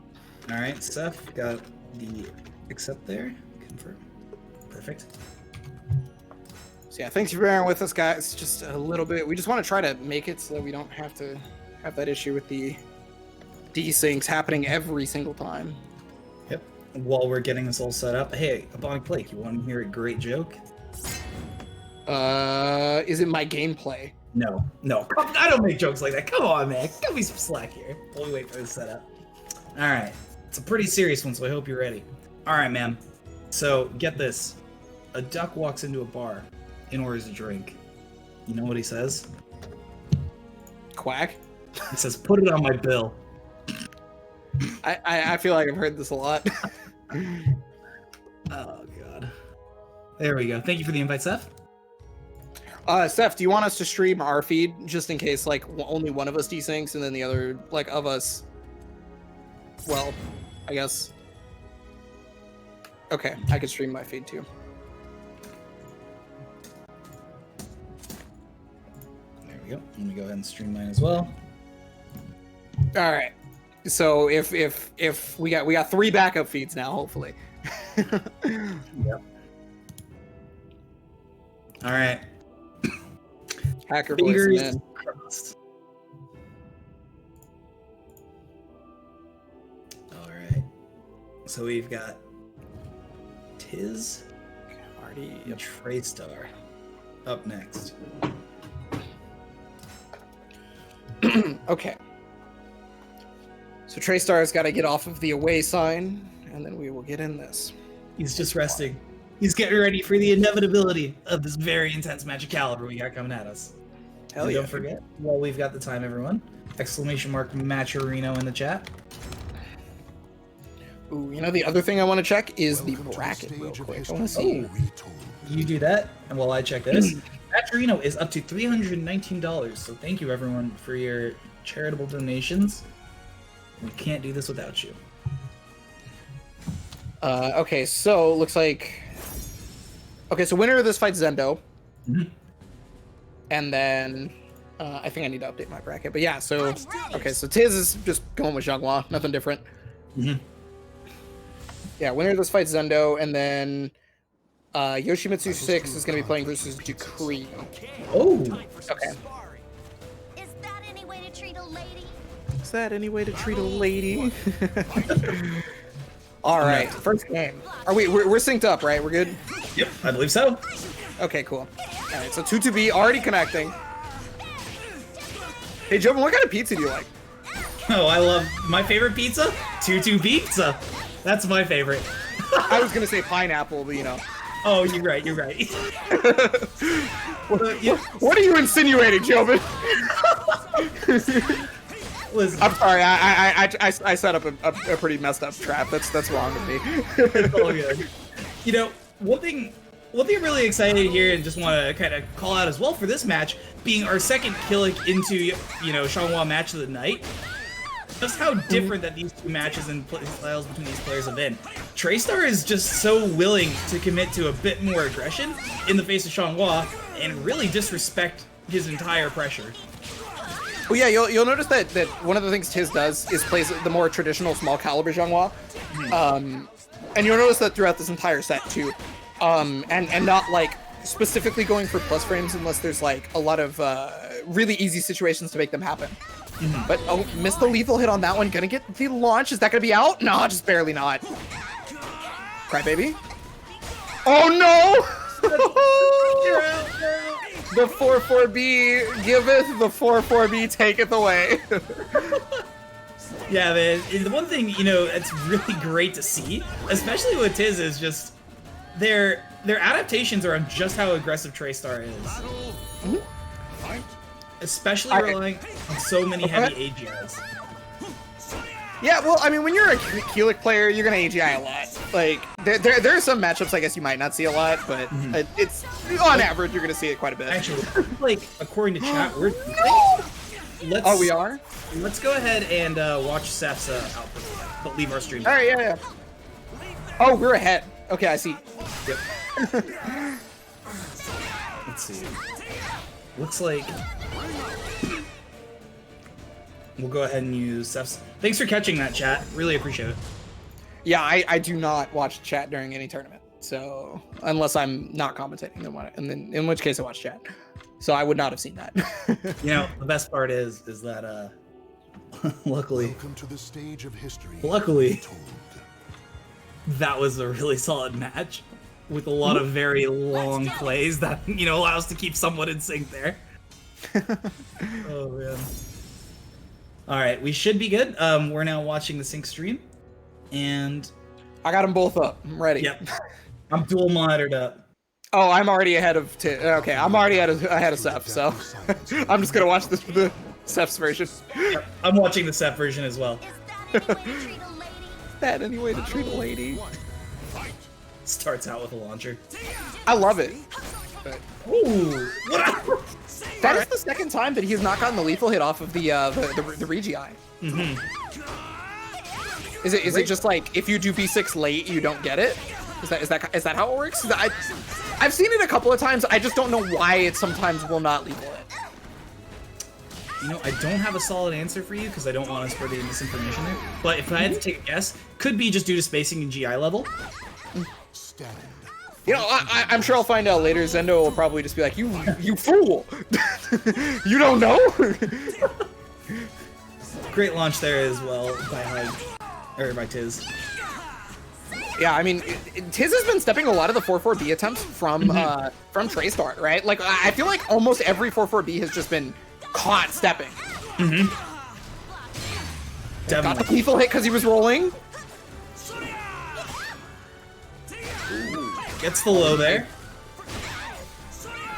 And 2-2 beat to end the round. Wow. Are you still watching Ceph's? Yeah, I'm Because still watching Seth's streams. are you sure? Because I only just now saw 2-2 to end the round on Ceph's stream. Let's see. Victory goes to the Yeah, last let me go man ahead and standing. stop streaming again. Anymore. All right, battle fight to start. We in? Yeah. All right, looks like we're being played by Discord issues, but we're in now. Yeah, so 2 bars here for Tiz. Oh, 4-4-B. Okay, that one finally did not get stopped right there. Gonna use the monument low. Monument low Gets again. caught to catch the again. low monument. Oh, no. Oh my goodness! You can't keep getting My heart. My heart. Oh, Man, that's definitely a Breaking Bad if I ever seen one. He cannot keep getting away with this indeed. But that is gonna do it. Traystar is gonna be moving on to 0. Tiz, that was lower bracket, so unfortunately, the end of the tournament run. So like I said, the winner of that was gonna play Zendo, so we do have a Keelik mirror match whenever those two play. You know, huge shout out to Tiz. Like, that was really nice to see that Sean won. Like, I wanted to bring like a lot of positive light to like their use of AGIs in the first match. Unfortunately, it is what it is. Tiz what it is. So, are we just gonna have the Zendo match first, since Tiz is already here, or are they just gonna move to a different one? I'm Yeah. not entirely sure here. However, I'm just whatever saying- it is, I'm pretty happy to see. It's since Decree and Yoshimitsu 6 haven't. Okay, so we are moving to the other side of the bracket. Okay, yeah. So it's gonna be Decree versus Yoshimitsu 6. Another matchup I'm super looking forward to, of course, as you might expect. I'm trying to think if I saw these two play each other in the PlayStation Open series or not. No, that was after Decree had stepped down and stopped playing for a little while, actually. So. I'm curious to see the direction that this is going to go as well, especially on the side of just overall control from Decree. These, you know, Decree loves the low profile. Decree loves to go for unconventional setups. Decree also isn't opposed to doing absolutely nutty plays that could match Yoshimitsu.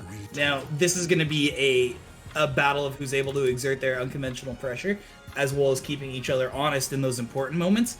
But this could go either way. I don't actually have a prediction here. So I was gonna harken back to the matchup we saw between Ron versus Decree, right? Because it's the same characters.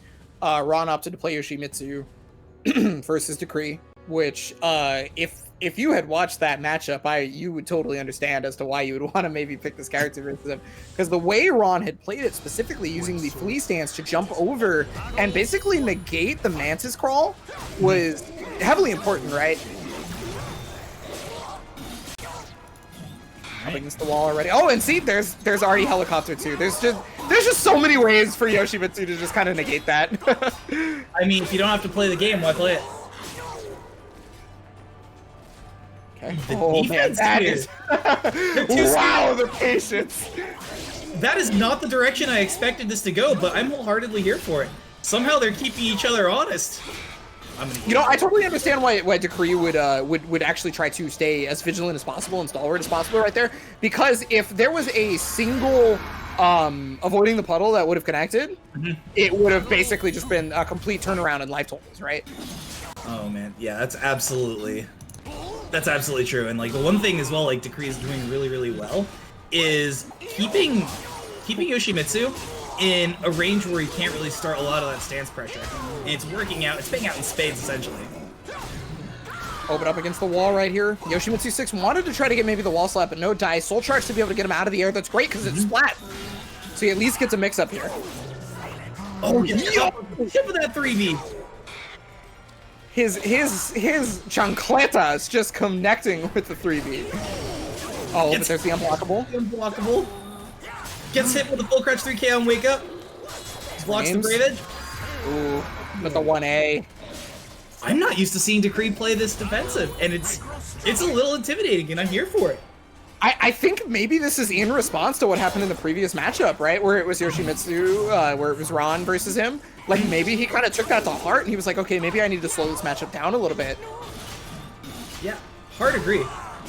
going for the hump there for the mid, trying to fish for the AGI. Gets the hit. Oh, no. Combo from Yoshimitsu. This is gonna break. No, you can't break. You can only hit twice on the wall hits. You can't. You I can't didn't break the realize wall. that he already got the But- first one. But yeah, the thing is like Max the, 2 the, hit. the amount of damage output, like regardless of max number of wall hits in a combo, is like it's absurd. Oh, I'm really impressed as well that throw was able to reach. These guys are just throwing back and forth. The hands are ready to eat for everyone. Soul Charge, that's gonna be grounded. Yep. That's always the best type of soul charge. You love it whenever you get it as the player who soul charged. He caught him. Double hump. It doesn't wall splat though. That's super unfortunate for Decree. I think for sure he wanted that wall splat if he could get it. Great duck and punish with Brave Edge there for the plus frames. Catches at max range. One hit away. Oh, buying himself a little bit more time. How you feel about this? Well, I mean, he really doesn't have a whole lot of health to work with. He needed to make something happen with the soul charge, and I mean, it's paying off right now. Trying to go for another unblockable, but it gets rolled. Oh my god, he might be able to make this comeback. Hold on. Oh, no way. No way, no way, no way. The step. Okay. Oh, the 2A actually came out. That was...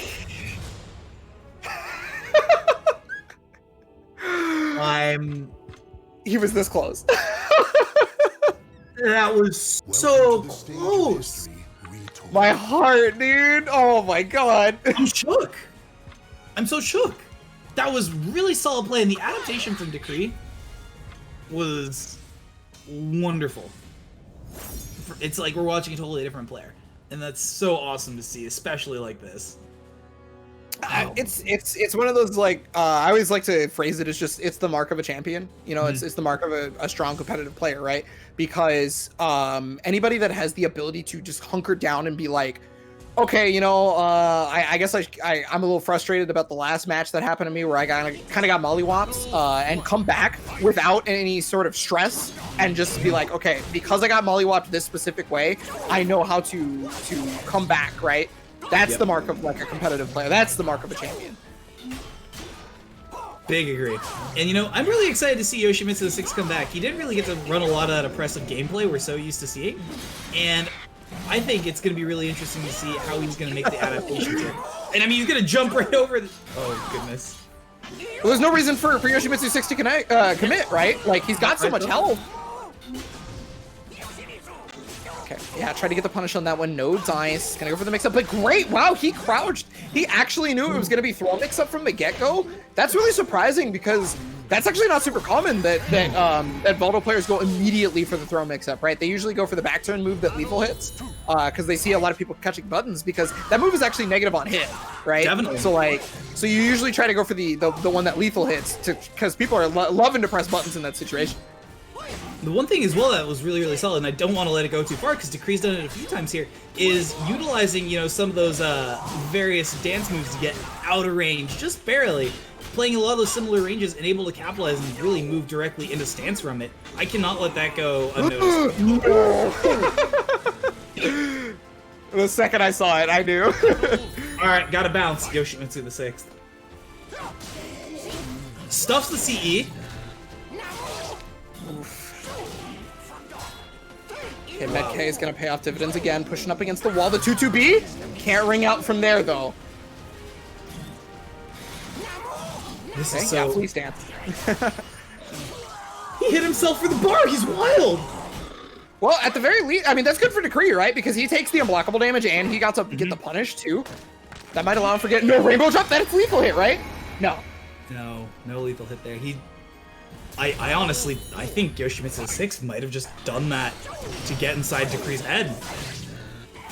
And I mean, him to hey, break look. that pattern. Side throw is just extra damage, so I mean, may as well go for it when you can get it. But the Brave Edge is gonna get caught. I think maybe he tried to... Did he try to GI? He's wild! He caught him with the CE! He's making the hardest of reads right now. Gets him the full crouch 3K. Wow, he lived that? He's Oh. barely alive. One hit. Oh, no. Oh, and Decree! Alright, yeah, I feel you. I feel you. I respect it. That was a super hard to come back from situation, right? Like... Decree, man. I'll die by my own hand before I let you take me out. Retold. Dude, what I a... didn't realize we were playing Fist of the North Star. Yeah, man, that was awesome. You won't kill me because only I can kill me. It was so good. And moving into this next round here.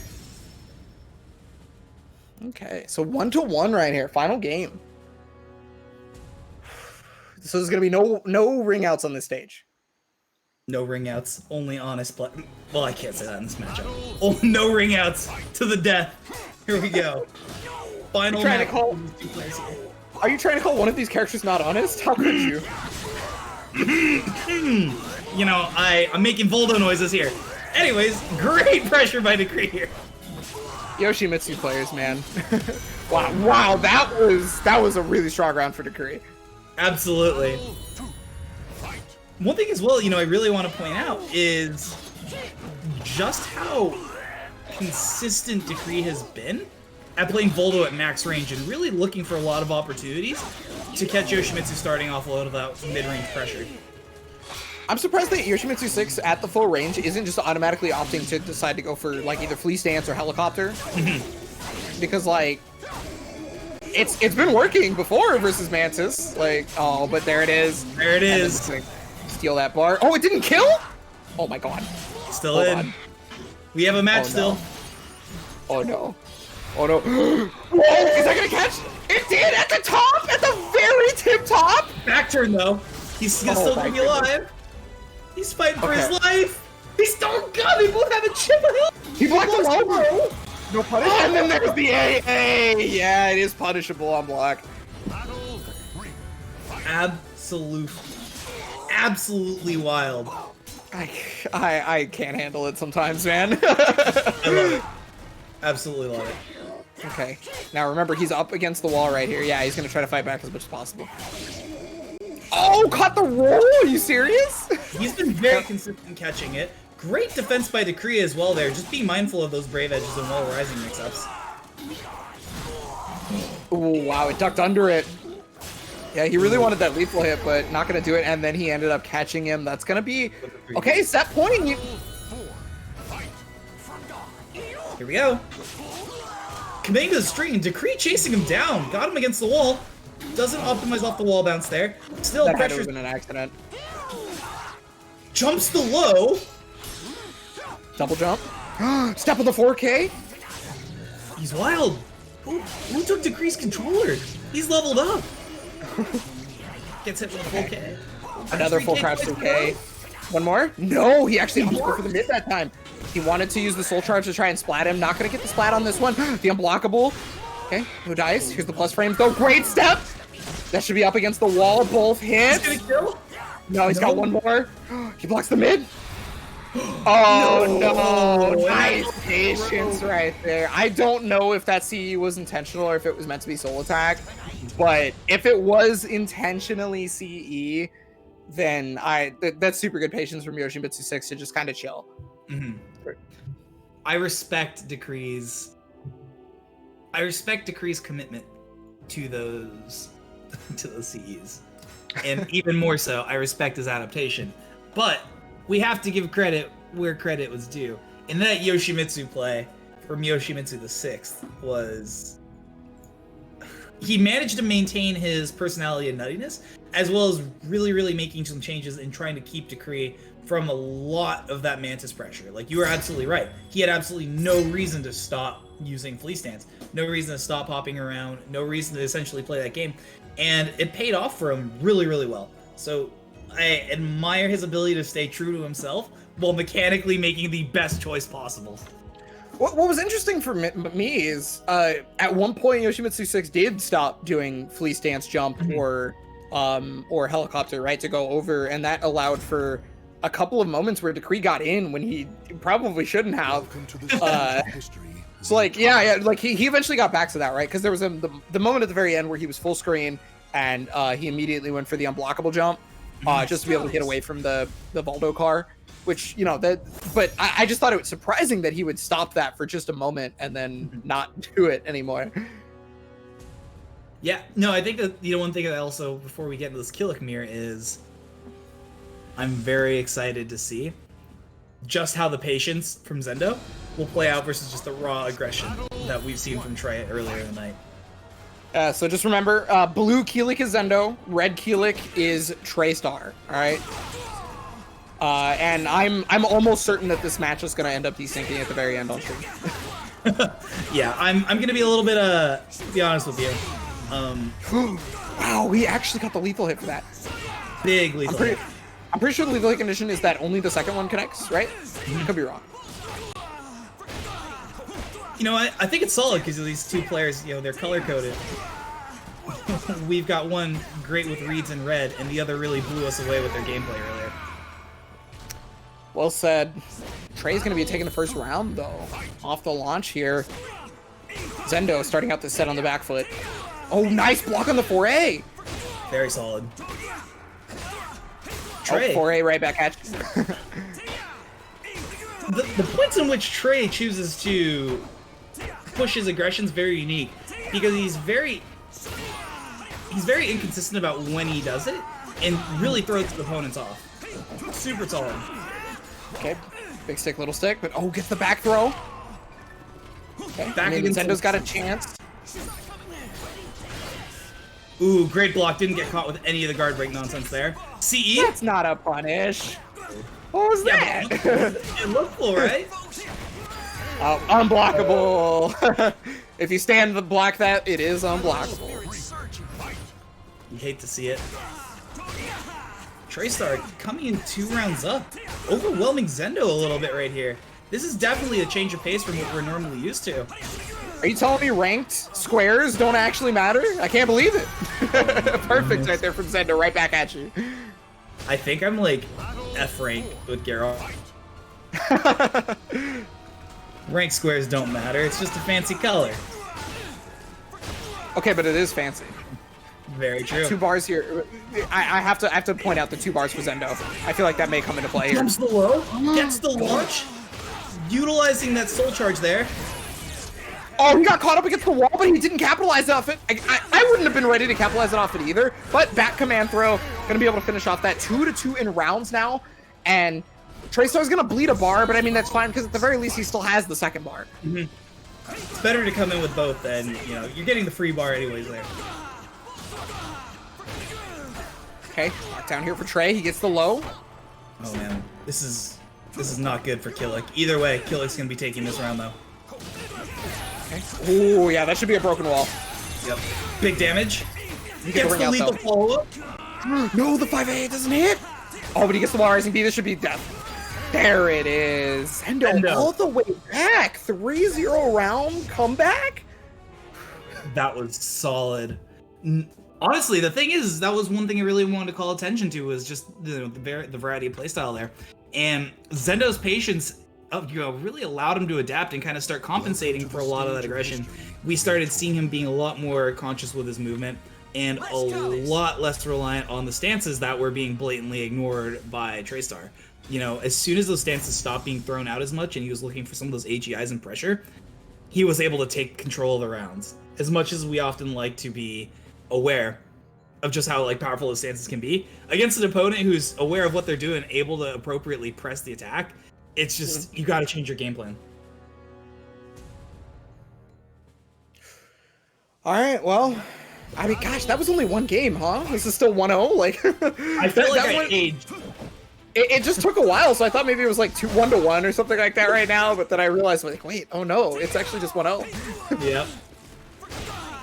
Yeah, you know, I always love Killick mirrors. I always say it's my favorite kind of staff meeting. Oh, well, I'm gonna see who the true head of the board is at this meeting. Coming into it, they both monument at the exact same time. They're up against the wall. Yeah. Yeah, Trey wants to step to be able to get out of this ring out position. Mm-hmm. Okay, throw. Oh, but it was front. He techs out. Wow, B6 after throw tech, huh? Maybe he was really trying to catch him walking forward.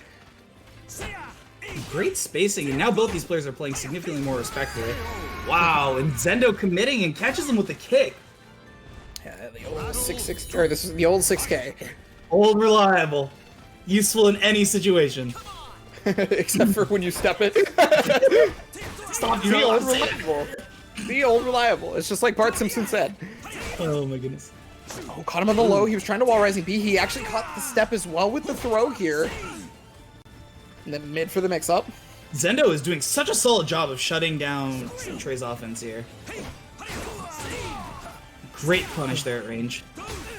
Yeah, he's basically, I think he's figured out that wall rising B is so much of the offense that he is shutting that down specifically. He is looking for the chance that Traystar might be going for wall rising B, and he is just messing him up for it.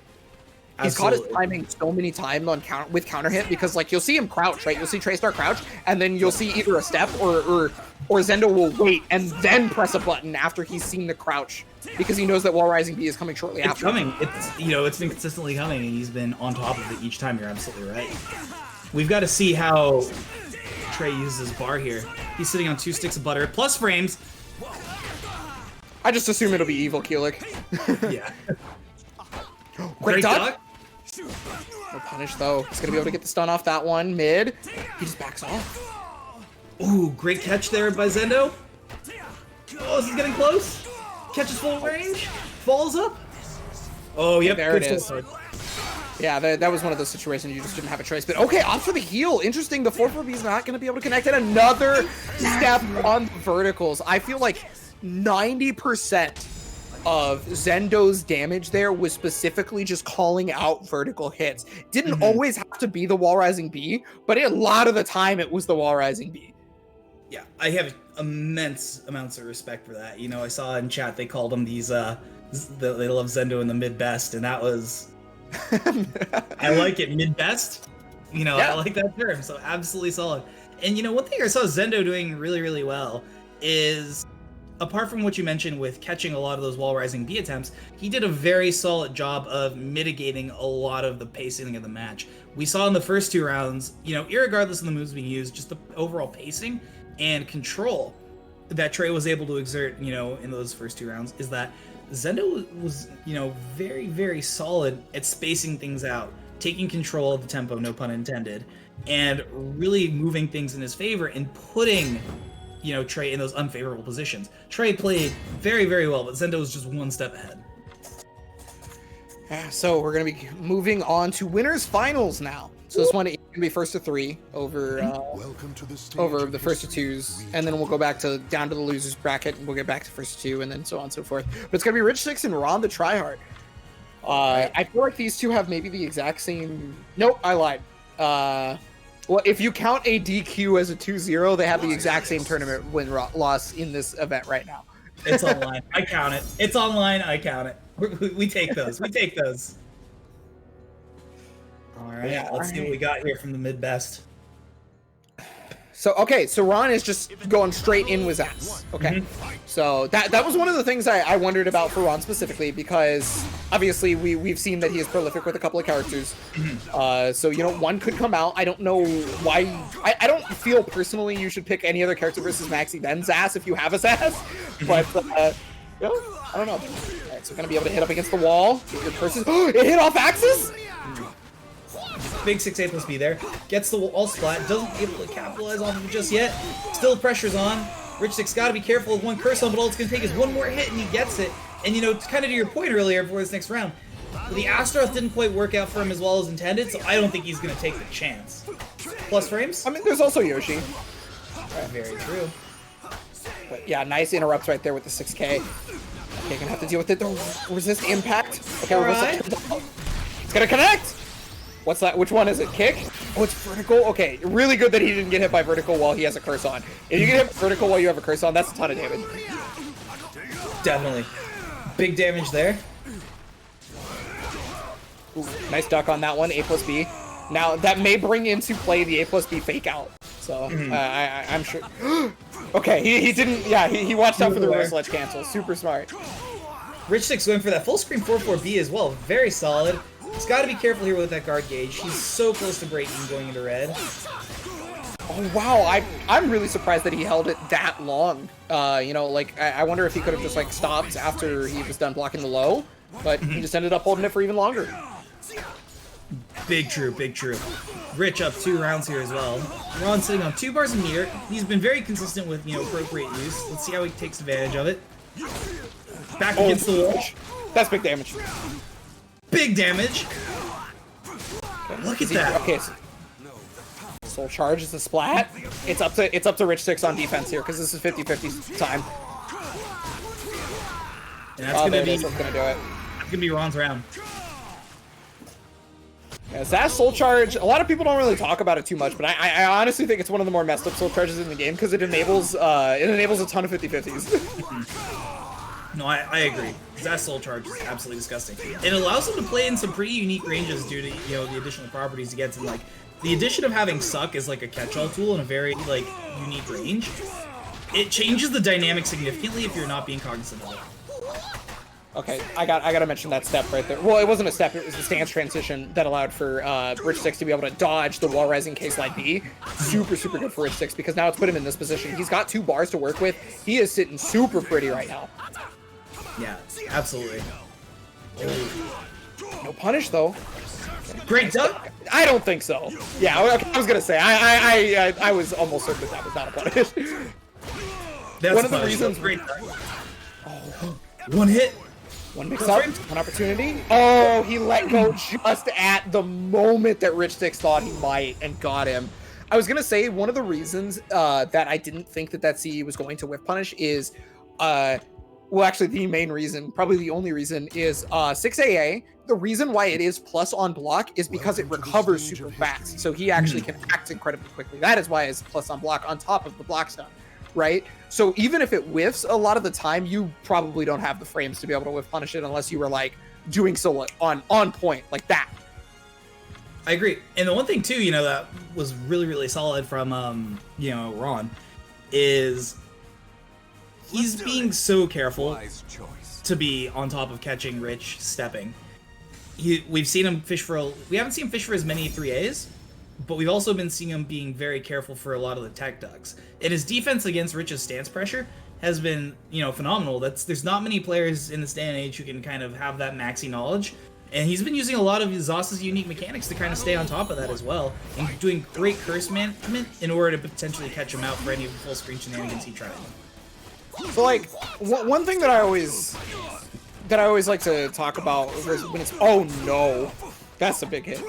One thing that I always like to talk about with versus Maxi is specifically how much matchup knowledge you need versus this character in general, because like you can have a ton of matchup knowledge, but if you're not able to react to the fact that his nunchucks are left outer or right inner or whatever, then you all that knowledge is out the window, right?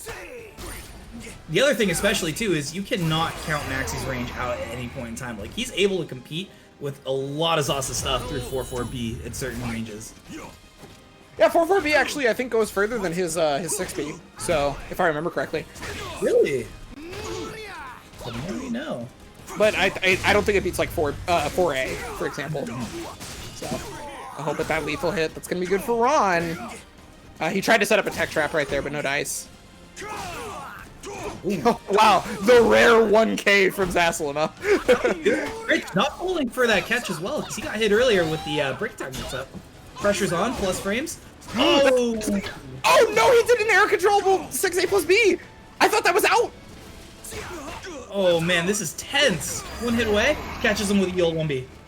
Very nice. Dude, Ron is on top of it. He might not be getting these round wins essentially, but he's demonstrating significant skill against the top player right now. Solid lethal hit. Okay, doesn't go for the full amount of damage right there. The 4 People's K is not a natural combo on hit, so... Oh, he tried to interrupt.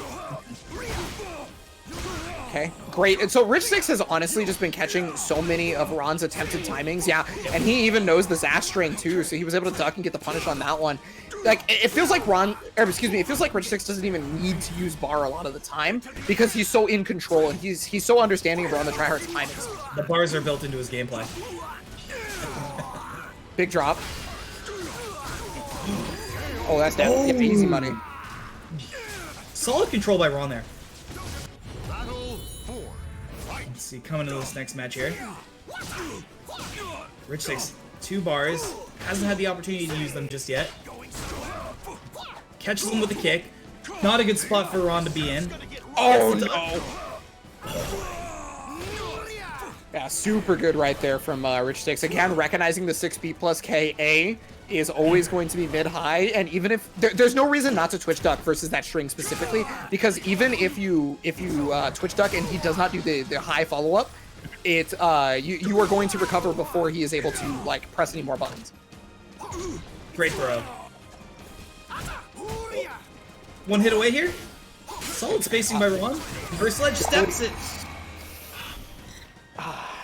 He was opting for that spacing because he really needed that lethal hit, and the tipper range is the lethal hit condition. So, man, you know, Ron is a player who has normally used reverse ledge very well in the past, and unfortunately in this particular match, with just how much Rich is looking out for it, it's been working against him, unfortunately, so consistently in these last few rounds.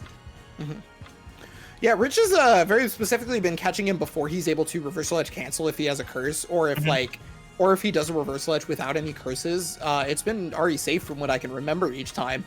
Or if he's even gone to reversal edge without curses in the first place.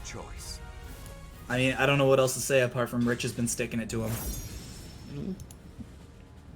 Okay, so possible tournament game here for Rich, or not, excuse me, not tournament, set game here. Set game. I was gonna say, man, we're only in winners finals.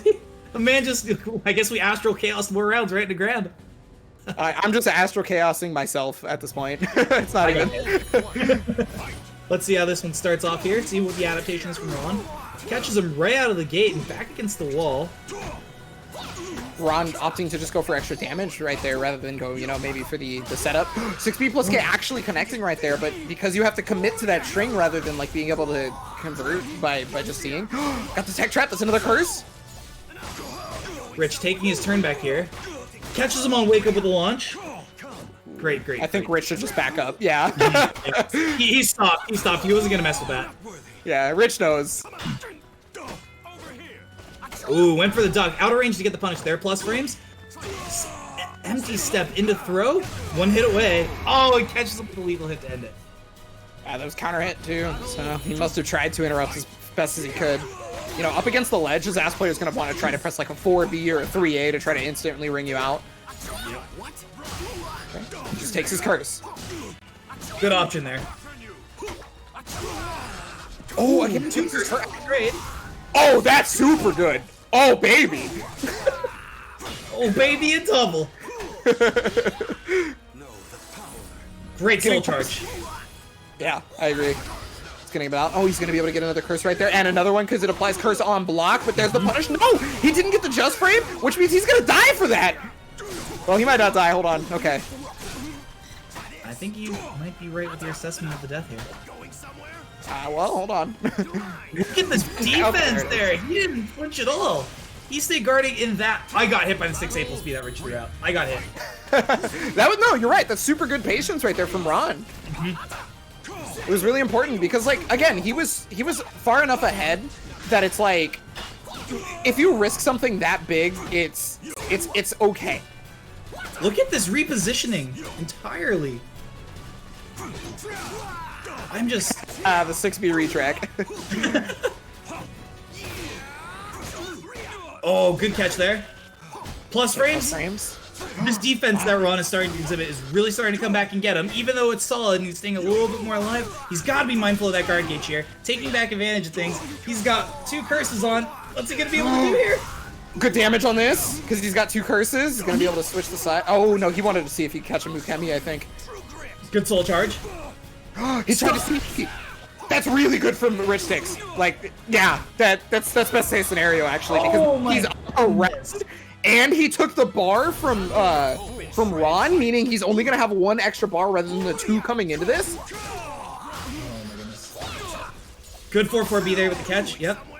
Rich is getting close to 7-star. He's only 2 ticks away there. I don't know if he's gonna need it with this close to the ledge. Oh, but luckily Ron recognized. Or throw. So it's gonna be free damage. And he caught the Ukemi. Is he trying to? Yeah, he was looking for a second Ukemi. Delayed back turn. That was very smart. 1 curse. Rich is gonna go ahead and burn it.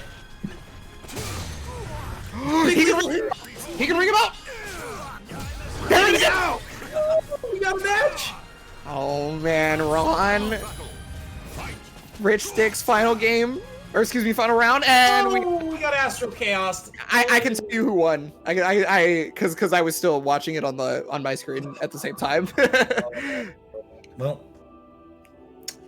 Rich Sticks won the match. Yeah, with a ring out. Rich Six won with a ring out on that same side that Ron just rung him out on. Well, happens. You know, let's focus on the positives here. You know, we got to see a great match, and you know, this isn't the end for Ron. We're gonna get to see him run it back here in lower bracket. Yeah, you know, all I can really say is Buff's ass. Obviously, he's not even as good as Maxi at this point, so Hey, it's clear. hey, I mean, okay. Can we talk about this guy over here? First, he tech drops me with 2 pizza slice. No, I mean, you know, balance discussion aside, I really do enjoy the variety of characters we've seen tonight. You know, while we wait for this next match, it's something I thoroughly enjoy, and honestly, I'm really excited to see what's coming up next. You know, given that these two players with it, because correct me if I'm wrong, it's gonna be Yoshimitsu this, and it's gonna be. Oh no, we still have Zendo and Yoshimitsu. it's Zendo and Yoshi, yes. Yeah. My apologies, I jumped the gun a bit. You were there. half right. Yeah, All good. I'm excited for it. Also, while we get the chance, So, let's go ahead and Potentially check Zendo could play against multiple Yoshis in a row. if he is able to take this match. And Ron Yoshi-ho. maybe goes Yoshi, right? Like potentially. Not saying it's guaranteed or anything. But yeah, you're talking about the Matcherino. Go ahead. Matcherino, just want to say, guys, ! Matcherino. We've had a lot of wonderful people donate here, and just wanted to go ahead and give a shout out to the same people. You know, huge shout out to Graffiti Souls for the $100, Two Swords for the $100, Fairchild Trey for the 100, and Fat Destro for the 1050, as well as everyone else who's donated 50 cents. You guys are awesome, super awesome, and we appreciate you. It can be a big payout for today. Of what placing you're getting. That's a lot of money for chicken nuggies. Oh man. Oh, you know, I might actually order chicken nuggets just because you said so. I've I've been good on my diet. I should keep my diet up. I should just. Oh man. Well, how are you doing on your diet? How are we looking so far? How many cheat days have you had? Actually, like fairly few. I had one because I was like literally forced to. I was like, I was like forced to go outside and run errands, and I just like needed food immediately. Oh. I couldn't get anything like a better alternative. There was one of those, but it's like it's a cheat day. Come on, like it'll be fine. I'm not gonna say anything. Listen, man, I wasn't there. I heard nothing. You know, the only cheat day is when you publicly admit it, right? I know, but I did though. Like as soon as I was doing it, I was like, god damn it, I have to have a cheat day, and I publicly admitted it when it happened because I was ashamed of myself. Oh, no. Happens.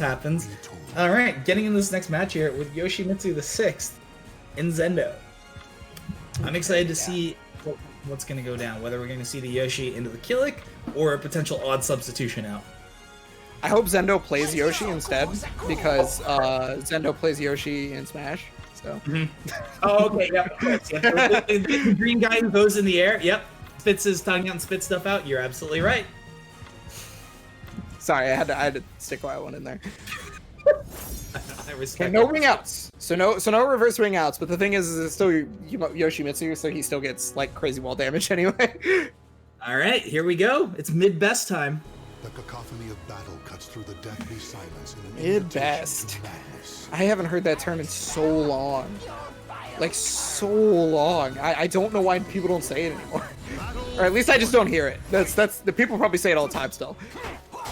It's not a terminology I've heard before, but due to my regional location.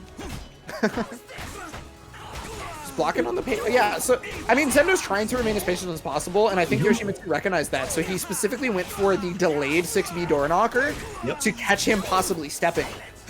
Did I just catch you having fun?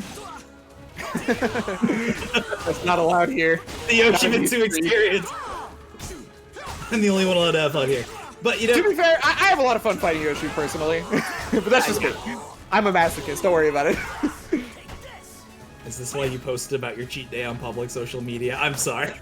Anyways, Yoshimitsu getting thrown for the round in Zendo taking the initial lead here. solid I mean, it was there. real close that last round too. Like it was a lot of the small caliber was being played by both. You know, and I think that's something wall really hit? is Zendo keeping Yoshimitsu very, I don't want to say honest, because that's not, Yoshimitsu and honest doesn't go in the same time. But keeping him away from a lot of that, you know, stance pressure that we've seen so heavily, and seeing just how much he can enforce it. I think every character. Oh, man.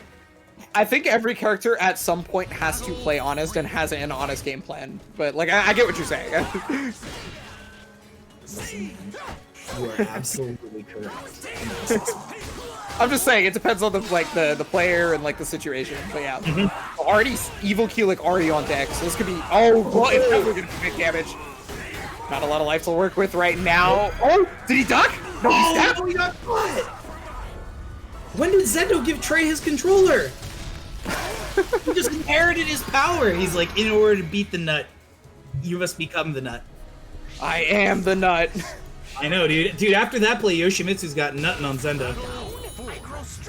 So, looking to take the first game here. No longer any bar because... Oh, and especially not when Yoshimitsu 6 is going to be stealing it. Very true. Solid 3B there. Gets caught with a full crouch 3K. There it is. Solid defense, but also very solid mix-up there by Yoshimitsu. Gets the Brave Edge stuff, looks like. Oh. Ooh. Yeah, it was so smart to remain as vigilant as possible when helicopter is happening, because the second he presses any button, you are getting wall splatted. And it doesn't matter which one, because you're going to take the stun, and you either have to take the mix-up, or you're just getting wall splatted for free, depending. Ooh, great 1K and then follow up with this run counter there. Yoshimitsu really playing a lot of small caliber that we were discussing earlier. Yeah, because the 1K, well, I don't believe Yoshi 1K is like plus on hit. I think it's probably negative, but he does have the I-10A, right? So like even if you're negative, if the opponent is not going to go for anything immediate, there's no clash there. There's no chance for them to take the turn back at that point. Very, very solid. Oh, he hits him with the follow-up. This isn't good. Oh, there it is. It's him with the Soul Charge Dragonfly B. Things you love to see. If you're a Yoshi player. Well, you know, I mean, it's not like it's an unblockable that you can react to, or at least I don't think you can. I'm curious about how fast it is, actually. I'm going to find out if you can react to it. I'm not going to give my opinion as to reacting to Dragonfly B on online play with Soul Charge. You know, I'm gonna go ahead and defer to chat. Let us know your opinion, chat. Can you react to Soul Charge Dragonfly B online? If yes, let me know. If no, Telebonic Plague, not Cheetos died again.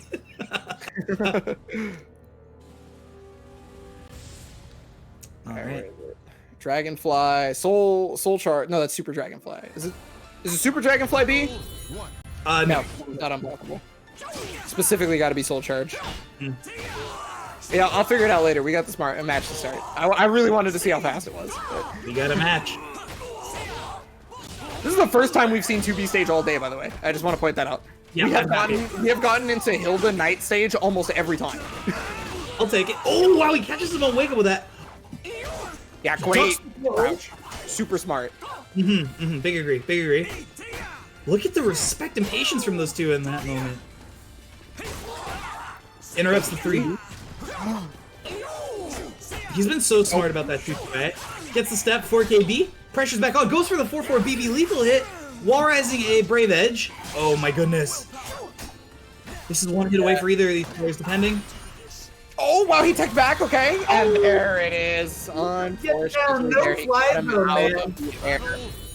Super good. Could go down to the wire with the way this keeps going.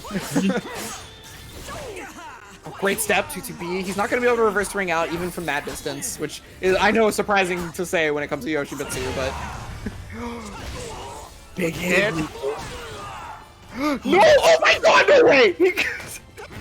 I thought he was going to get rung out. I'm speechless.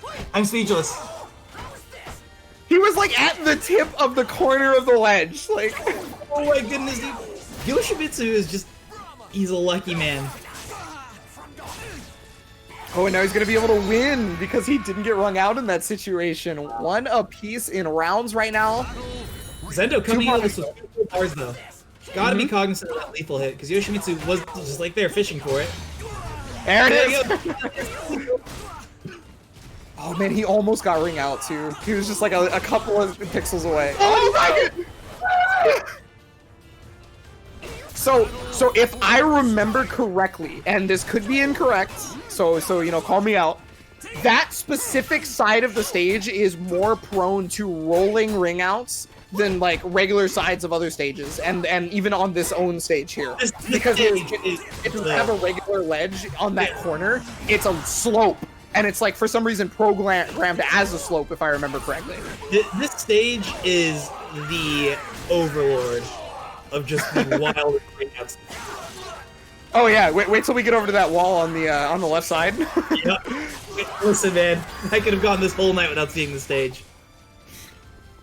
Okay, well, 2 apiece right now. Zendo coming back in, 2 bars. Great step, 4KB. Ooh, nice step punish by Zendo. Oh great, stayed on the ground so he didn't have to deal with 4K. But there's an immediate soul charge right here. Okay, AA, he just wanted to try and catch him out. Yep. Oh, back Gets the throw. throw. Directly into CE, yep. So this is gonna scale a little bit, but you know, it's just good damage, right? It's just a good use of bar because you need to get ahead as possible. Take him back out of that state as well and let him hold on to some of his health. All right, what's gonna happen here? Oh, wow. That's pretty oh, the 3V! His shoulder came into it. Oh, great step right there. Not gonna be able to get a ring out off that though, because it was just the 4KB punish. Yep. Back in again. He's in the schmicks. Soul charge, taking a step away. What's the option here? Just heals. Oh, good call. Burning for the health. Yeah, well, I mean, you've already got a life lead, right? Oh, and now you get the front throw. Yeah. Probably a good call out. 1 apiece now. Ooh, like I said, I think we might go to that of the wire. I agree. And we are here. Zendo throwing that round was really solid. You know, he's been keeping Yoshimitsu on his toes, and we have seen like really consistent breaks. And the one thing that, you know, I've noticed that Zendo's done is he's instilled the fear of stepping into Yoshimitsu the 6. We have not seen any 2-2-Bs. Well, I mean, we've seen a couple, but I feel like it's only like really come out when it's like been 100% to connect, if I remember right. But otherwise, yeah, it's been pretty rare. He's got him just scared of it. Yeah, I mean, he's trying to keep him as much away from the scramble situation as possible, which, you know, we've seen Zendo do a solid job of keeping them just in place as much as possible. Ooh, luckily for Zendo that hit airborne, but not luckily for Zendo, it actually caught him trying to step. He's got the hit. Does it hit the wall? It does, but he could not get the ring out because the full crouch it's a wall rising 2A plus B, or is it full crouch 2A plus B? It's one of that is super weird. Punch? Yeah, for Dick Punch. It's 2A slide B. 2A slide B. There we go. Yeah, there we go. Yeah, you know, it's not often that you see the move more fist than miss. I remember there was a time I was messing with Yoshimitsu, and I was like, wait, that's what these people have been inputting this entire time? Yep. When I first started messing with him. Great play there by Zendo, man. He wasn't letting get any chances, and the solid vertical catches and doing work. We're not seeing a lot of the stance transitions that we've been seeing so heavily all night. And there you go, your favorite, the full screen whiff into safety. I think it's sick. Okay, well, wow, both verticals just completely whiffing on that one. Monument, but wow, did you see the patience? He just did nothing for like an hour. Wait, no punish. That move is -12, just to point out. Interesting spacing there. What is going on? Okay, well, he's at the ledge here. Now Ashura. Oh no, so he knew that he was gonna go for the tech, so that's why he went for that, but ends up getting the ring out anyway. Ring out, solid. Yeah, I believe the official name is like the Manji Car Fist in some of the older games. I don't remember if that's the name of the current one for the Dick Punch, by the way. Yeah, I just call it Dick Punch because that's what they call it in Tekken. So. My goodness. Because every character has one. It's just they're down one. It's just the poke. Thank God it doesn't have a hit throw on it.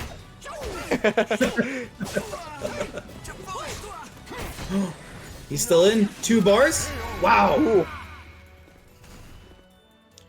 Okay, well, making a comeback here. Yoshimitsu 6 got to fight back because, I mean, hey, this is potential last game here. Well, I mean, it is last game. Excuse me, not potential. Catches him there on the follow-up with a hit on the 3A. He's got 2 bars of meter here still. Gets stuffed. Unblockable uses the Brave Edge and catches him, maybe trying to step, I don't know. Ooh, Wow, what a great duck. wall rising. How are you feeling about this matchup right now? I'm very specifically noting a lot of the patience from Yoshimitsu 6 into the see, so like you'll notice that like Yoshimitsu 6 will do something, and if it's unsuccessful, he will make at least 1 step, right? And then he will wait, and then he will press the button after waiting a little bit. And it's catching a ton of Zendo's timings. You know, I think as well a lot of the very much so how Zendo's heavily respectful and plays a more traditional playstyle is Yoshimitsu 6 is doing an awesome job using his own pacing against him and really taking, control of things. Basically, the same thing we saw Zendo do against Trey earlier is now being turned back on him. That's gonna do it right there. 2-1 Yoshimitsu 6 finishing it off. You could really see the adjustment in patience and just like timing catching, just staying nice and slow with it to be able to catch anything that Zendo wanted to do left and right. He had to fight from the back foot because the first 2 rounds went to Zendo, if I remember correctly. And so it was all uphill battle at that point, and then just completely made it happen thanks to that smell adjustment of just waiting a little bit. Changing your timing up a little bit can mean so much sometimes. Hard to create entirely. And that those macro adjustments that we saw, I really respect Yoshimitsu 6's ability to transition from a lot of that nutty play and make the adaptation to like a solid player. Like sometimes the best part about being a Yoshimitsu player is like know when to stop nutting out and really doing your best to read your opponent and take advantage of your fast moves, keeping that pressure there, and really doing his best to how the best way to put this. The one thing we've noticed he's done very well is this is something he's repeatedly done is putting his opponents in the situation they don't want to be in the most. Like, how many times tonight have we seen, him putting his opponent into a blocking situation where it's an essential standoff before fishing into a, immediate full crouch 3K? Yeah, I mean, he's gotten a lot of people with that in that situation, like so many different times, right? Like, it has been just left and right where it's either been like, oh, I'll do 6A plus B, and then you're gonna think I'm immediately gonna go into like med K or whatever afterwards, but instead I just go med and then I cancel and then I do full crouch 3K. Yep. Or the horizontal catches from crouch as well. He's been doing a solid job since that move was added in. It has provided so many headaches for the people fighting against Yoshimitsu. That was a tool he really, really needed. I hate to say like character, he needs it, right? He needs it, but that is a move that has become very essential to their toolkit. Okay, so we got the mirror, we got the scarecrow on deck. Ooh. Any hard call-outs or predictions you want to make before we get into it? They're going to hit each other with avoiding the puddle at least once, like at the same time. Interesting. I think Yoshimitsu's gonna win it personally. Gotta hedge your bets, huh? Yeah. Forgive me. Yes, they both play Yoshimitsu, so they knew. Traditional Yoshi greeting. Ooh, I feel like ZAS players should just do B plus KG at round start if there's ever a ZAS mirror. We should start doing that. Because then you dab. There's enough ZAS players out in the wild for a ZAS mirror to happen organically. Dude, I played Nitty at WNF the other day. Very true. Yeah, in losers bracket. Wow, Ron. Oh my goodness. You're supposed Sorry. to let them play the game. Didn't even get to talk about like the great decisions right there from Ron. But okay, Lee. Penguin slide. All right, Ron is asserting his dominance in this matchup. Well, I mean, that's like the thing though, is like he went for that penguin slide, and Yoshimitsu 6 knew like what that entailed. That entailed that he could immediately punish him for doing that because you're on the ground. Penguin slide is negative on hit, if I remember correctly. So it's negative on hit, but plus on mental damage. Oh, beautiful right there. Oh, that could be coming back bad, and it did. Oh no! So I was gonna say that was super smart, right? Like he specifically went for a situation to make Ron want to duck, and he bit the bait. He took it. And he could have, and if he got that wall combo, a completely different thing would have happened right now. But now he has to come back 3 straight rounds. Yep. The wall bounce, best case scenario on that RE. Ooh, gets caught. Doesn't get the follow-up there because he's still grounded. Great use of the 4-4A to catch the delayed GI. Solid pressure here. 4KB. Yep. Great Brave Edge gets the spacing. Yeah, I guess Brave Edge is one of the faster moves. I was just trying to think of why he like immediately went to it. Yep.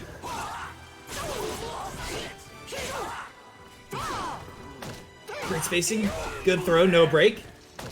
What's the option here? Goes for another frame. Yep. 2 bars here for Yoshimitsu 6. Well, just about anyway. Oh man. 2 bars. He is a Yoshi player to fear with the bars as well. He's got the meter and not afraid to use it. Oh, great GI right no, there. Yeah. Well, I mean, you know, when you play the character, right? Like, I guess you have to know what string is coming. Very true, very true. Or at least I hope so. What is... They are... This is so many buttons to cover, so essentially I'm going to give you a quick breakdown as a resident Yoshi picker. They are tech ducking each other. They are interrupting each other. They are canceling on each other. They are absolutely wild. He did the double cancel right there. So first he did the cancel where you think Yoshimitsu's gonna go low, then he guarded, then he did K and canceled it into G, then went for the throw. Dude, at this rate, one of these Yoshis is gonna pull up his own tweets just to cancel himself for another hit. I don't know about that one. I don't know about that one. I'm sorry. Let's see. What do we got here? Another throw break. These two are so evenly matched in their aggression right now. Okay, this is the scariest part about the matchup now. But he was able to roll away. Now he's actually got the wall pressure. That's a lot better. Back still away. Wall combo. Should be That's gonna dead. be the round for Yoshimitsu the 6th. On the And we comeback right there. right at the end. Oh, That is man. the second.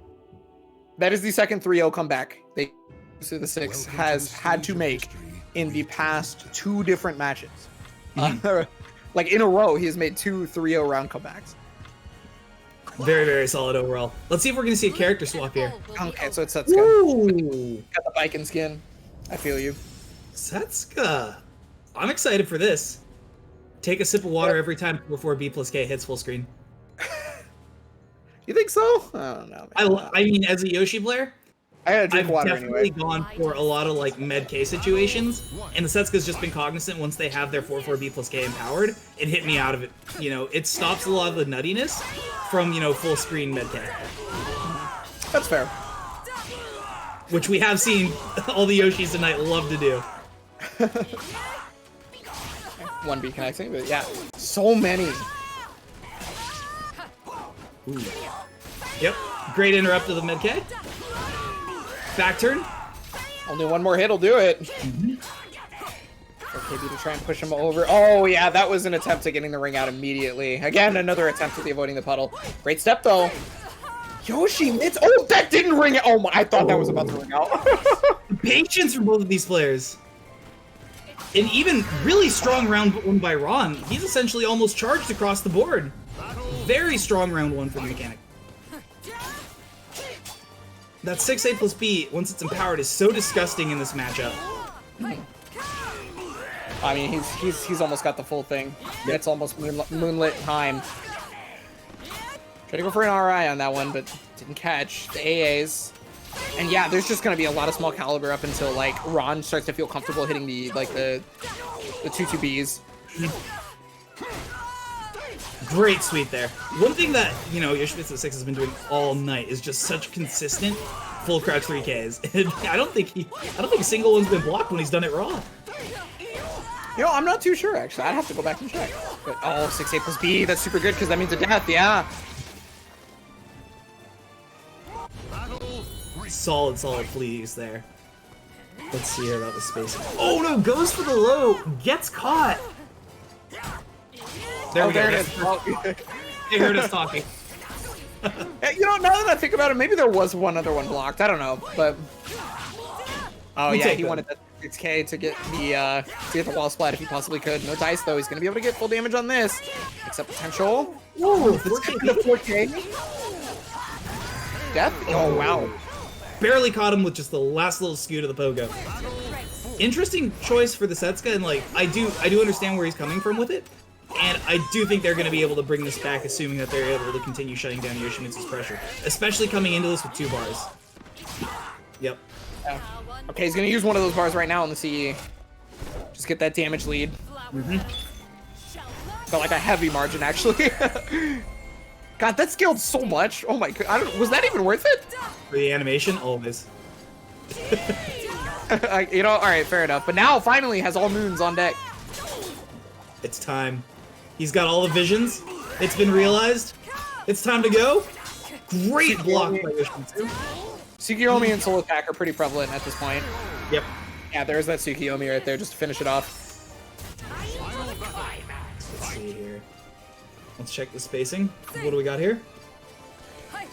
Yeah, at this point, I feel like Yoshimitsu 6 is really trying to make sure that there's no chance of Soul Attack being able to happen. And okay, right there, so that's really good for Yoshimitsu 6 if he wants to be able to not deal with Soul Attack, but he still has to deal with the Soul Charge pressure.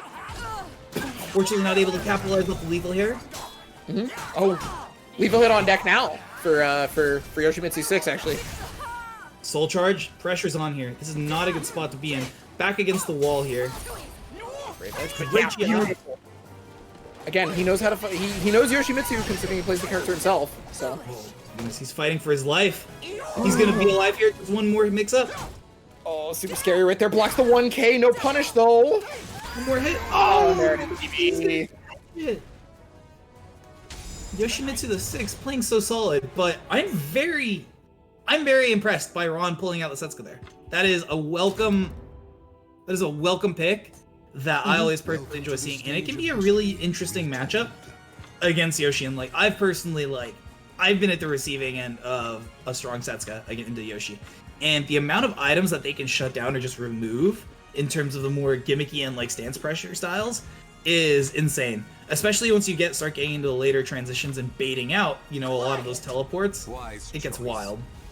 I gotta be real with you. My assessment of Setsuka is a little lackluster. I feel like she has such a difficult time containing step in comparison to like every other character in the game that it feels really like it just feels okay to step even if you get hit by certain things. So you don't take a lot when it happens.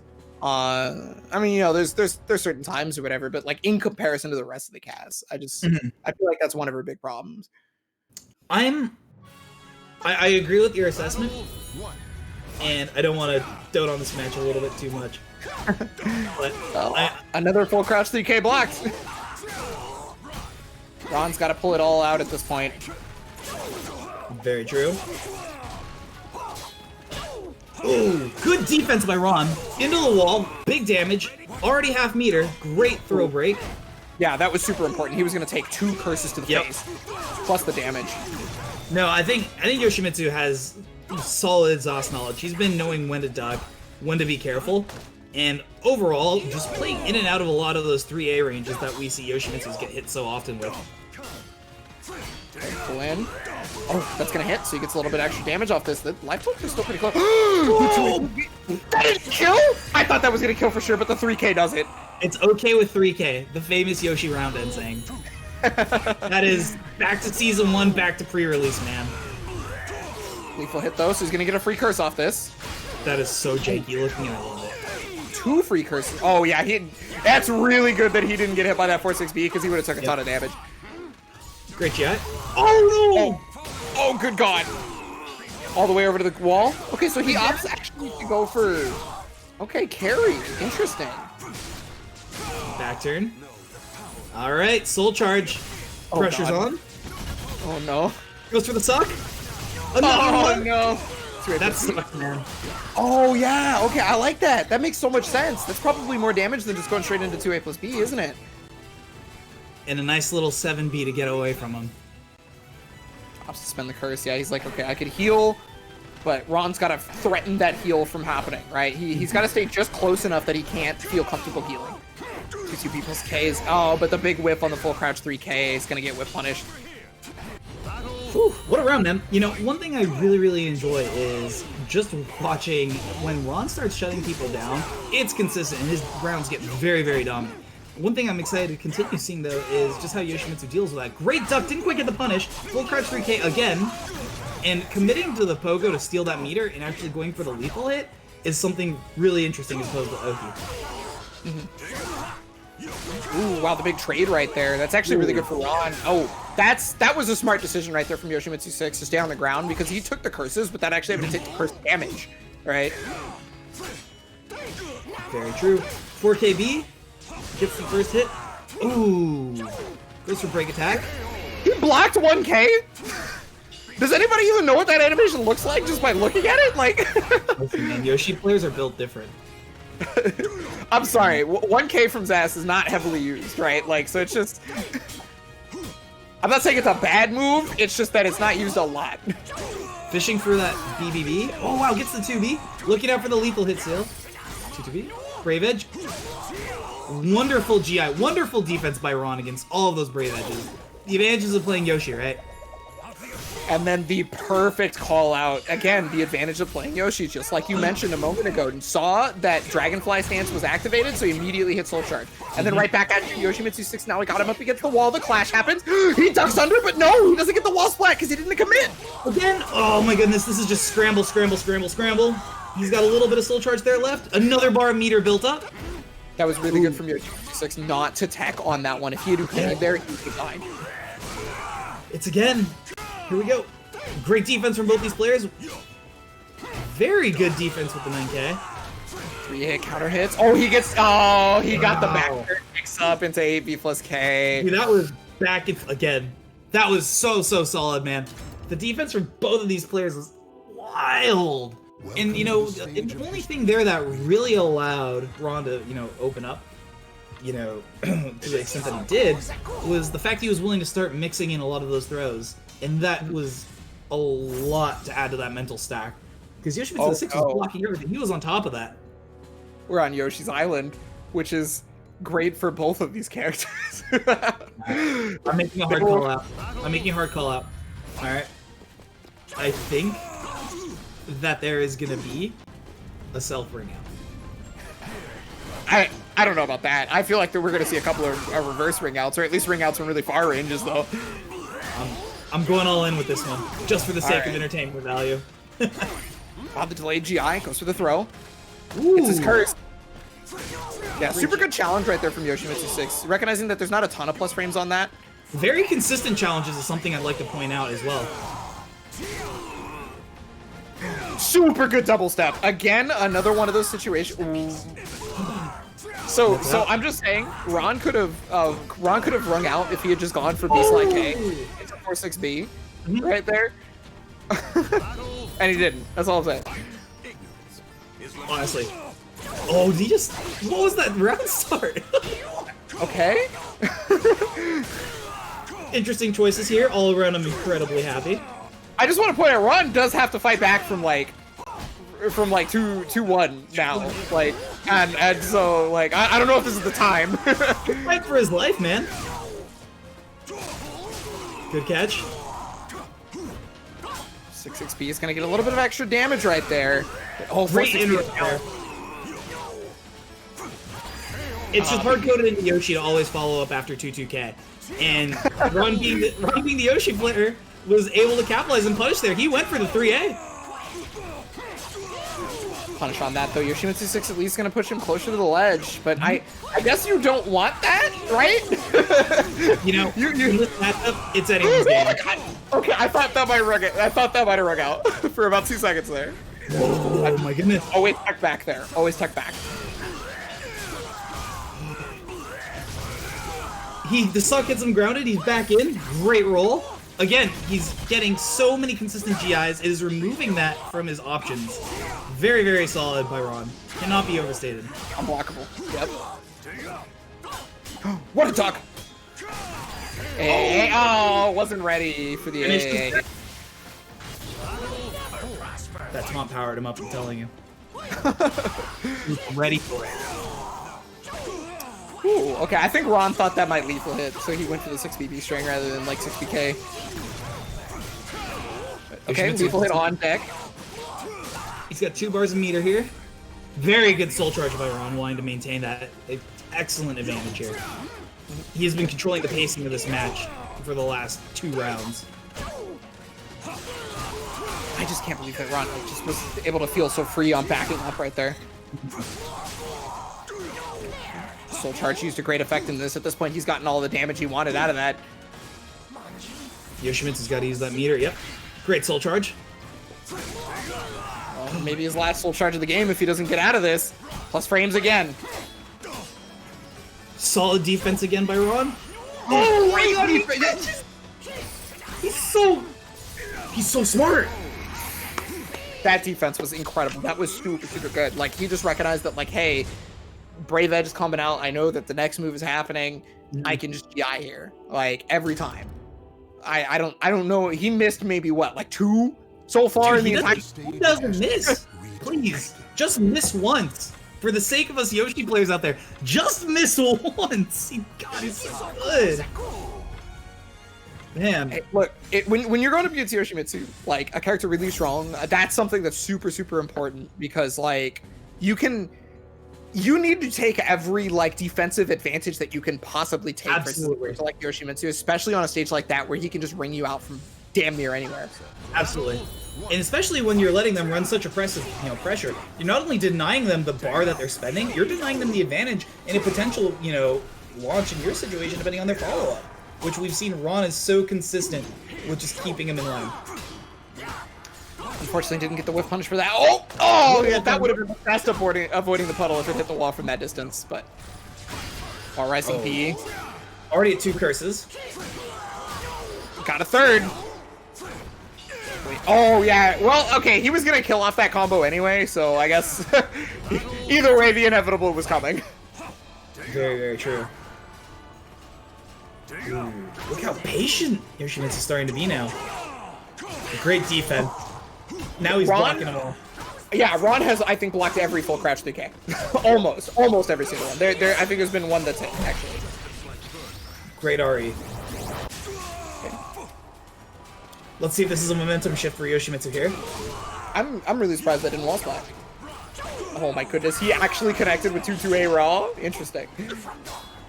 You know what's really funny about when Zaz hits somebody with 2-2A? If he hits someone with 2-2A, his voice line is, "Are you blind?" That move is so slow that he calls you out for getting hit by it. Oh my goodness. Dude, Ron is on a warpath right now. Yoshimitsu can't get anything started. It's super impressive. Okay, well, he at least gets the 3B follow-up, so, I mean, that's going to put him towards the ledge, and yeah, he sees the Dragonfly, he's going to try to knock him down, but he was on the ground. That's super good, actually, for Yoshimitsu 6, because that's better than getting straight knocked down. Now he actually has the wall. One more hit on this wall, and if he catches it, this could actually just be a dead chef. Yep. Pressure's back on. Going for the throw. Solid retaliation there. He's got to be careful, man. He's starting to lose. Is this out? Oh, just barely not. Great spacing here. Yoshimitsu's got 2 bar. What's he going to do with it? Gets the throw. 1 more hit. Not a kill?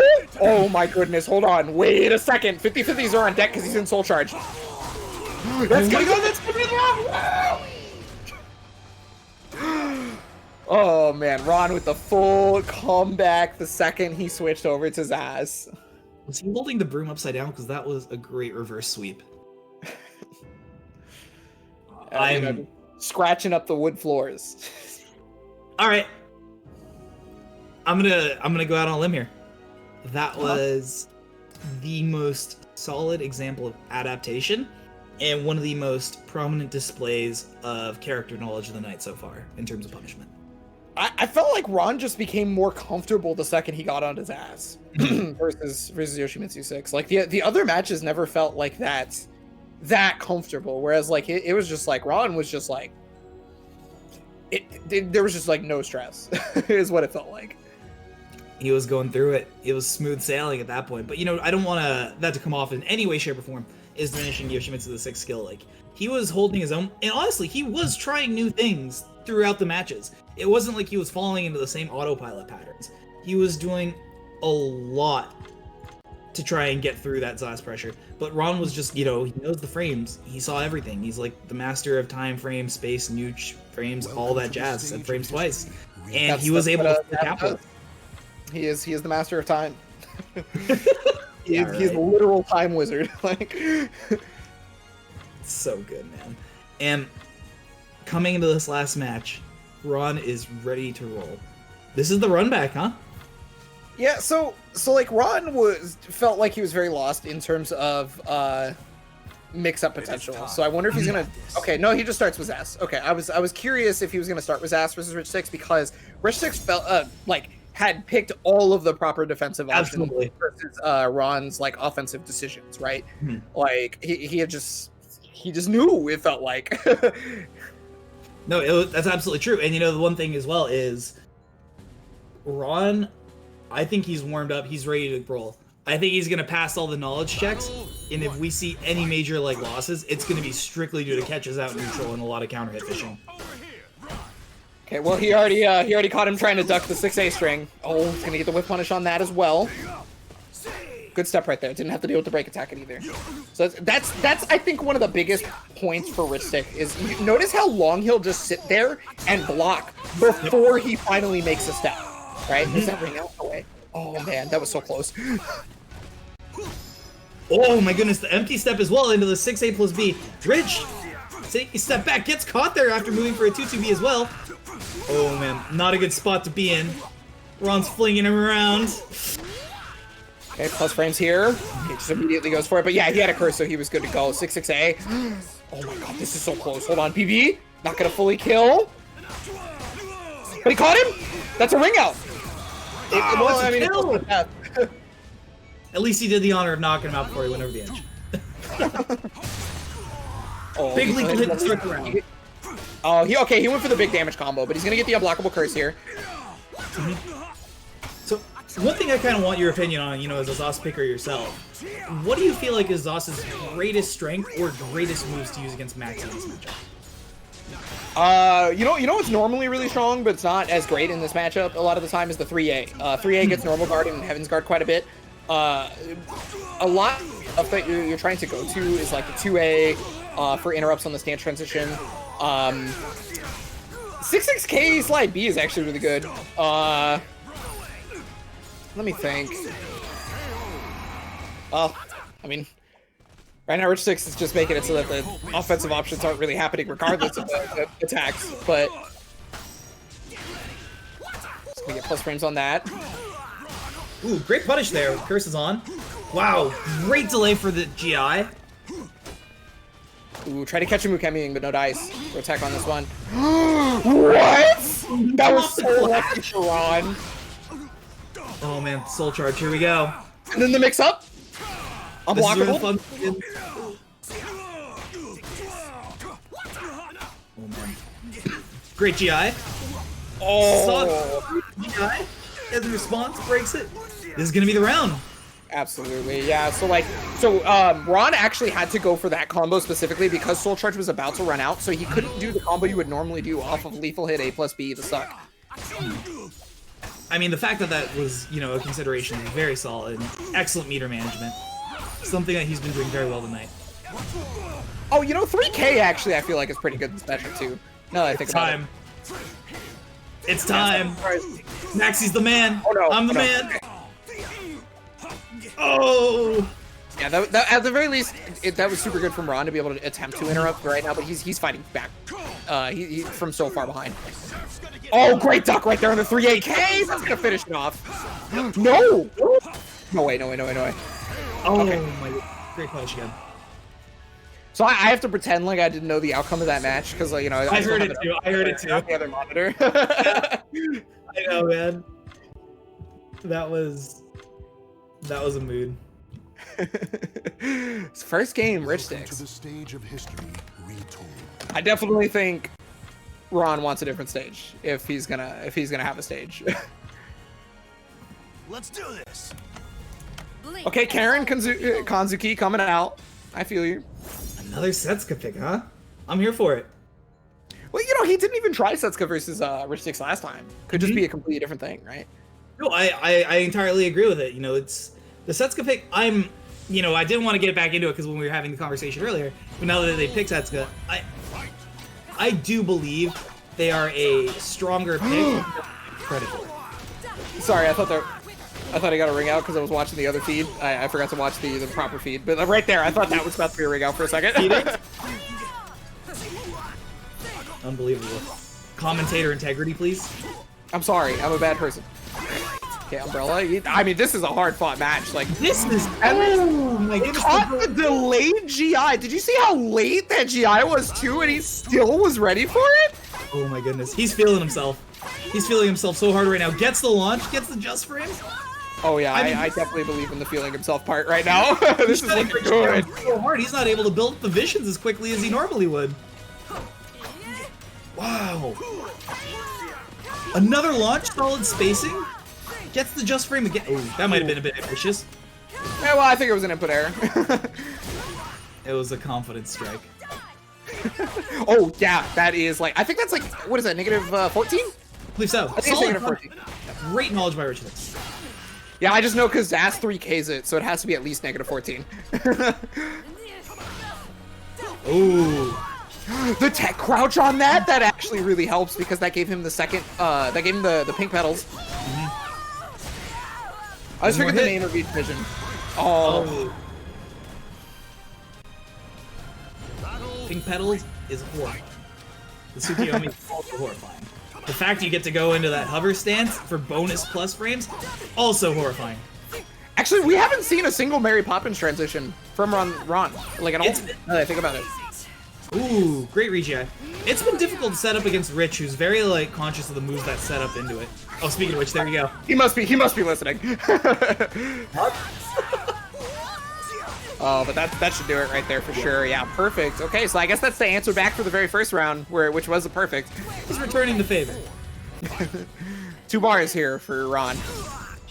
Oh, that's a good start. Look at the damage. Oh And my how goodness. lethal hit on deck. Yep, it's ready. They've got the bar for it too.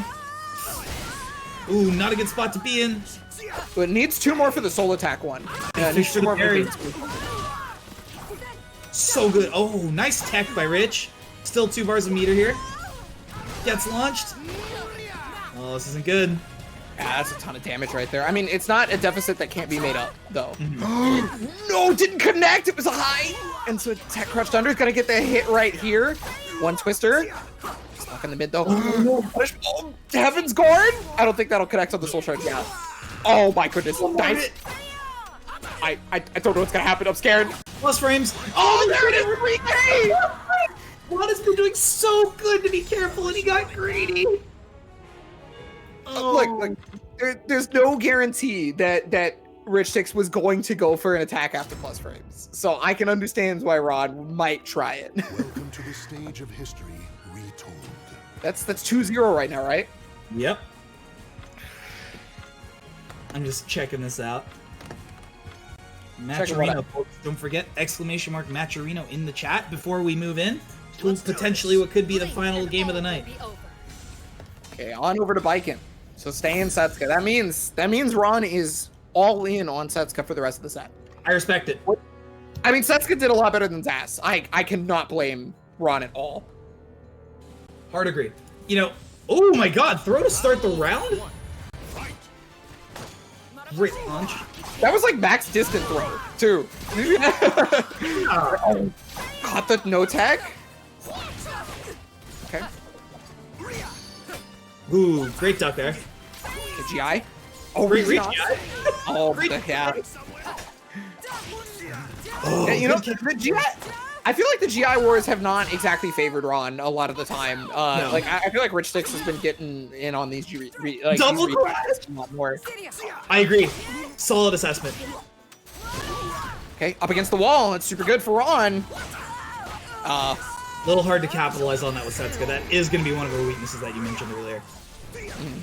Yeah, I mean, like why wouldn't he step? He's got the health for it. Why wouldn't he roll? He's got the health for it. A little ambitious of a mix-up there by Ron, but I respect it. It's the same exact thing I would have tried in that situation. Does that ring out? Oh no, okay. I thought for some reason she could get a launch and a ring out off that, but maybe I'm wrong or Ron messed up. which, you know, me being wrong is nothing new. Oh my goodness, Rich is just dominating this pressure right now. Taking their turn back. Ron's doing a solid job. Okay. That's Back in it. That's super good. No drop! That's so unfortunate for Ron. Soul Charge comes out with 60. He's got to play on defensive now. Oh! It missed! Oh my god, what's happening, dude? Oh my god, Ron is making so many hard reads, but unfortunately he's just not able to get the proper capitalization on them. There are so few times you actually see Setsuka Aura connect fully. And, I mean, he got it there, but unfortunately he was just too far away to be able to get the launch like he wanted for the ring out. And now, I mean, it's the Rich Stick show. He's got him close to the ledge at this point. Yep. This is scary. 1B gets blocked, but it's not enough. Okay, I'm gonna tell you right now, Rich Stick's got a ring out right there at that moment. And Rich got a ring out right there. Yep. Yeah. Well, Mr. Ebonic Plague, let's give a huge hand to Rich Sticks for his win tonight. Yeah, absolutely. Incredible defensive decisions, like literally all around. And I'm not just talking about like the defensive decisions versus Zasalamel. I'm talking about like the defensive decisions in general in the small caliber. Super good patience. I mean, it just shows like the knowledge that Rich Sticks has. And one of the reasons why like everybody, you know, considers me one of the better players that the US has. I agree with that assessment, you know, really showing up for the mid-best there, you know. With Rich, especially from his reason, you know, his region, I guess I owe a guy some prize money for that one. You know, solid stuff for Rich. You know, and not to discount anyone else, we had a lot of solid contenders tonight. You know, Ron, impressive with his character knowledge in matchup with Yoshi. Solid Zos play tonight. He played 3 characters, you know, irregardless if he won the, you know, round or not, or the matches or not. He played 3 characters to a very high level today. You know, his Yoshi, cleaned house. His Zos, cleaned house. His Setsuka gave me a heart attack and probably provided some of the highest enjoyment for me of the night. You know, very solid. And Yoshimitsu the 6th, amongst, you know, the rest of the players, it's always a personal treasure for me to see a Yoshimitsu of his particular disposition, you know, showing off what they do best, which is mixing people up, giving them headaches, and creating a fun viewing experience for the rest of us. Did you have any personal favorites tonight? Rich Six look unstoppable, dude. Like, pretty much any matchup that Rich Six was in was like just a lesson to be learned, like in terms of defensive qualities. Absolutely. I think if you're gonna like go back and watch the VODs, that's what you should take away from a lot of those matches is like defensive movement and defensive option picking was like super strong at all times for Rich Sticks. But yeah, our top 3 is going to be, Rich Sticks, Ron, and Yoshimitsu 6. And I want to thank everybody for watching. Now this is your last chance to hit up that Matcherino. Just throwing that out there. Got to get that in before we leave to pay off the rest of the Caliber players. Exclamation mark Matcherino. I'll type it out there for you guys. And again, wanted to give a huge shout out to the 3 big donators of the night: Graffiti Souls, 2 Swords, and Fairchild Trey for their $100 donations. Shout out to everyone who's contributed. Shout out to Fat Destro for the $10.50, and you guys are awesome.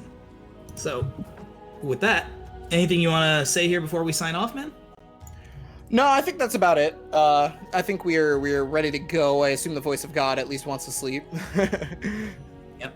Just about. Yep. Thank you everybody for watching. Thank you Ebonic Plague and Jobin for fighting through all of the production hurdles and stuff. And sorry to everybody in chat for everything that we may have missed. You can catch everything on the YouTube VOD tomorrow morning.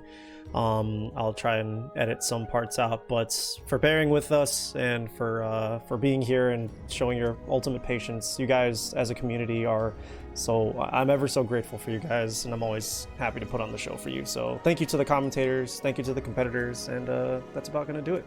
Catch you guys next time. Oh yeah, what's up, Joe? Most importantly, thanks for having us. I really appreciate the opportunity to be here. Without you guys, you know, Ebonic and I wouldn't have anywhere to talk very nice words about fighting games. Dude. So thanks to you guys and everyone watching.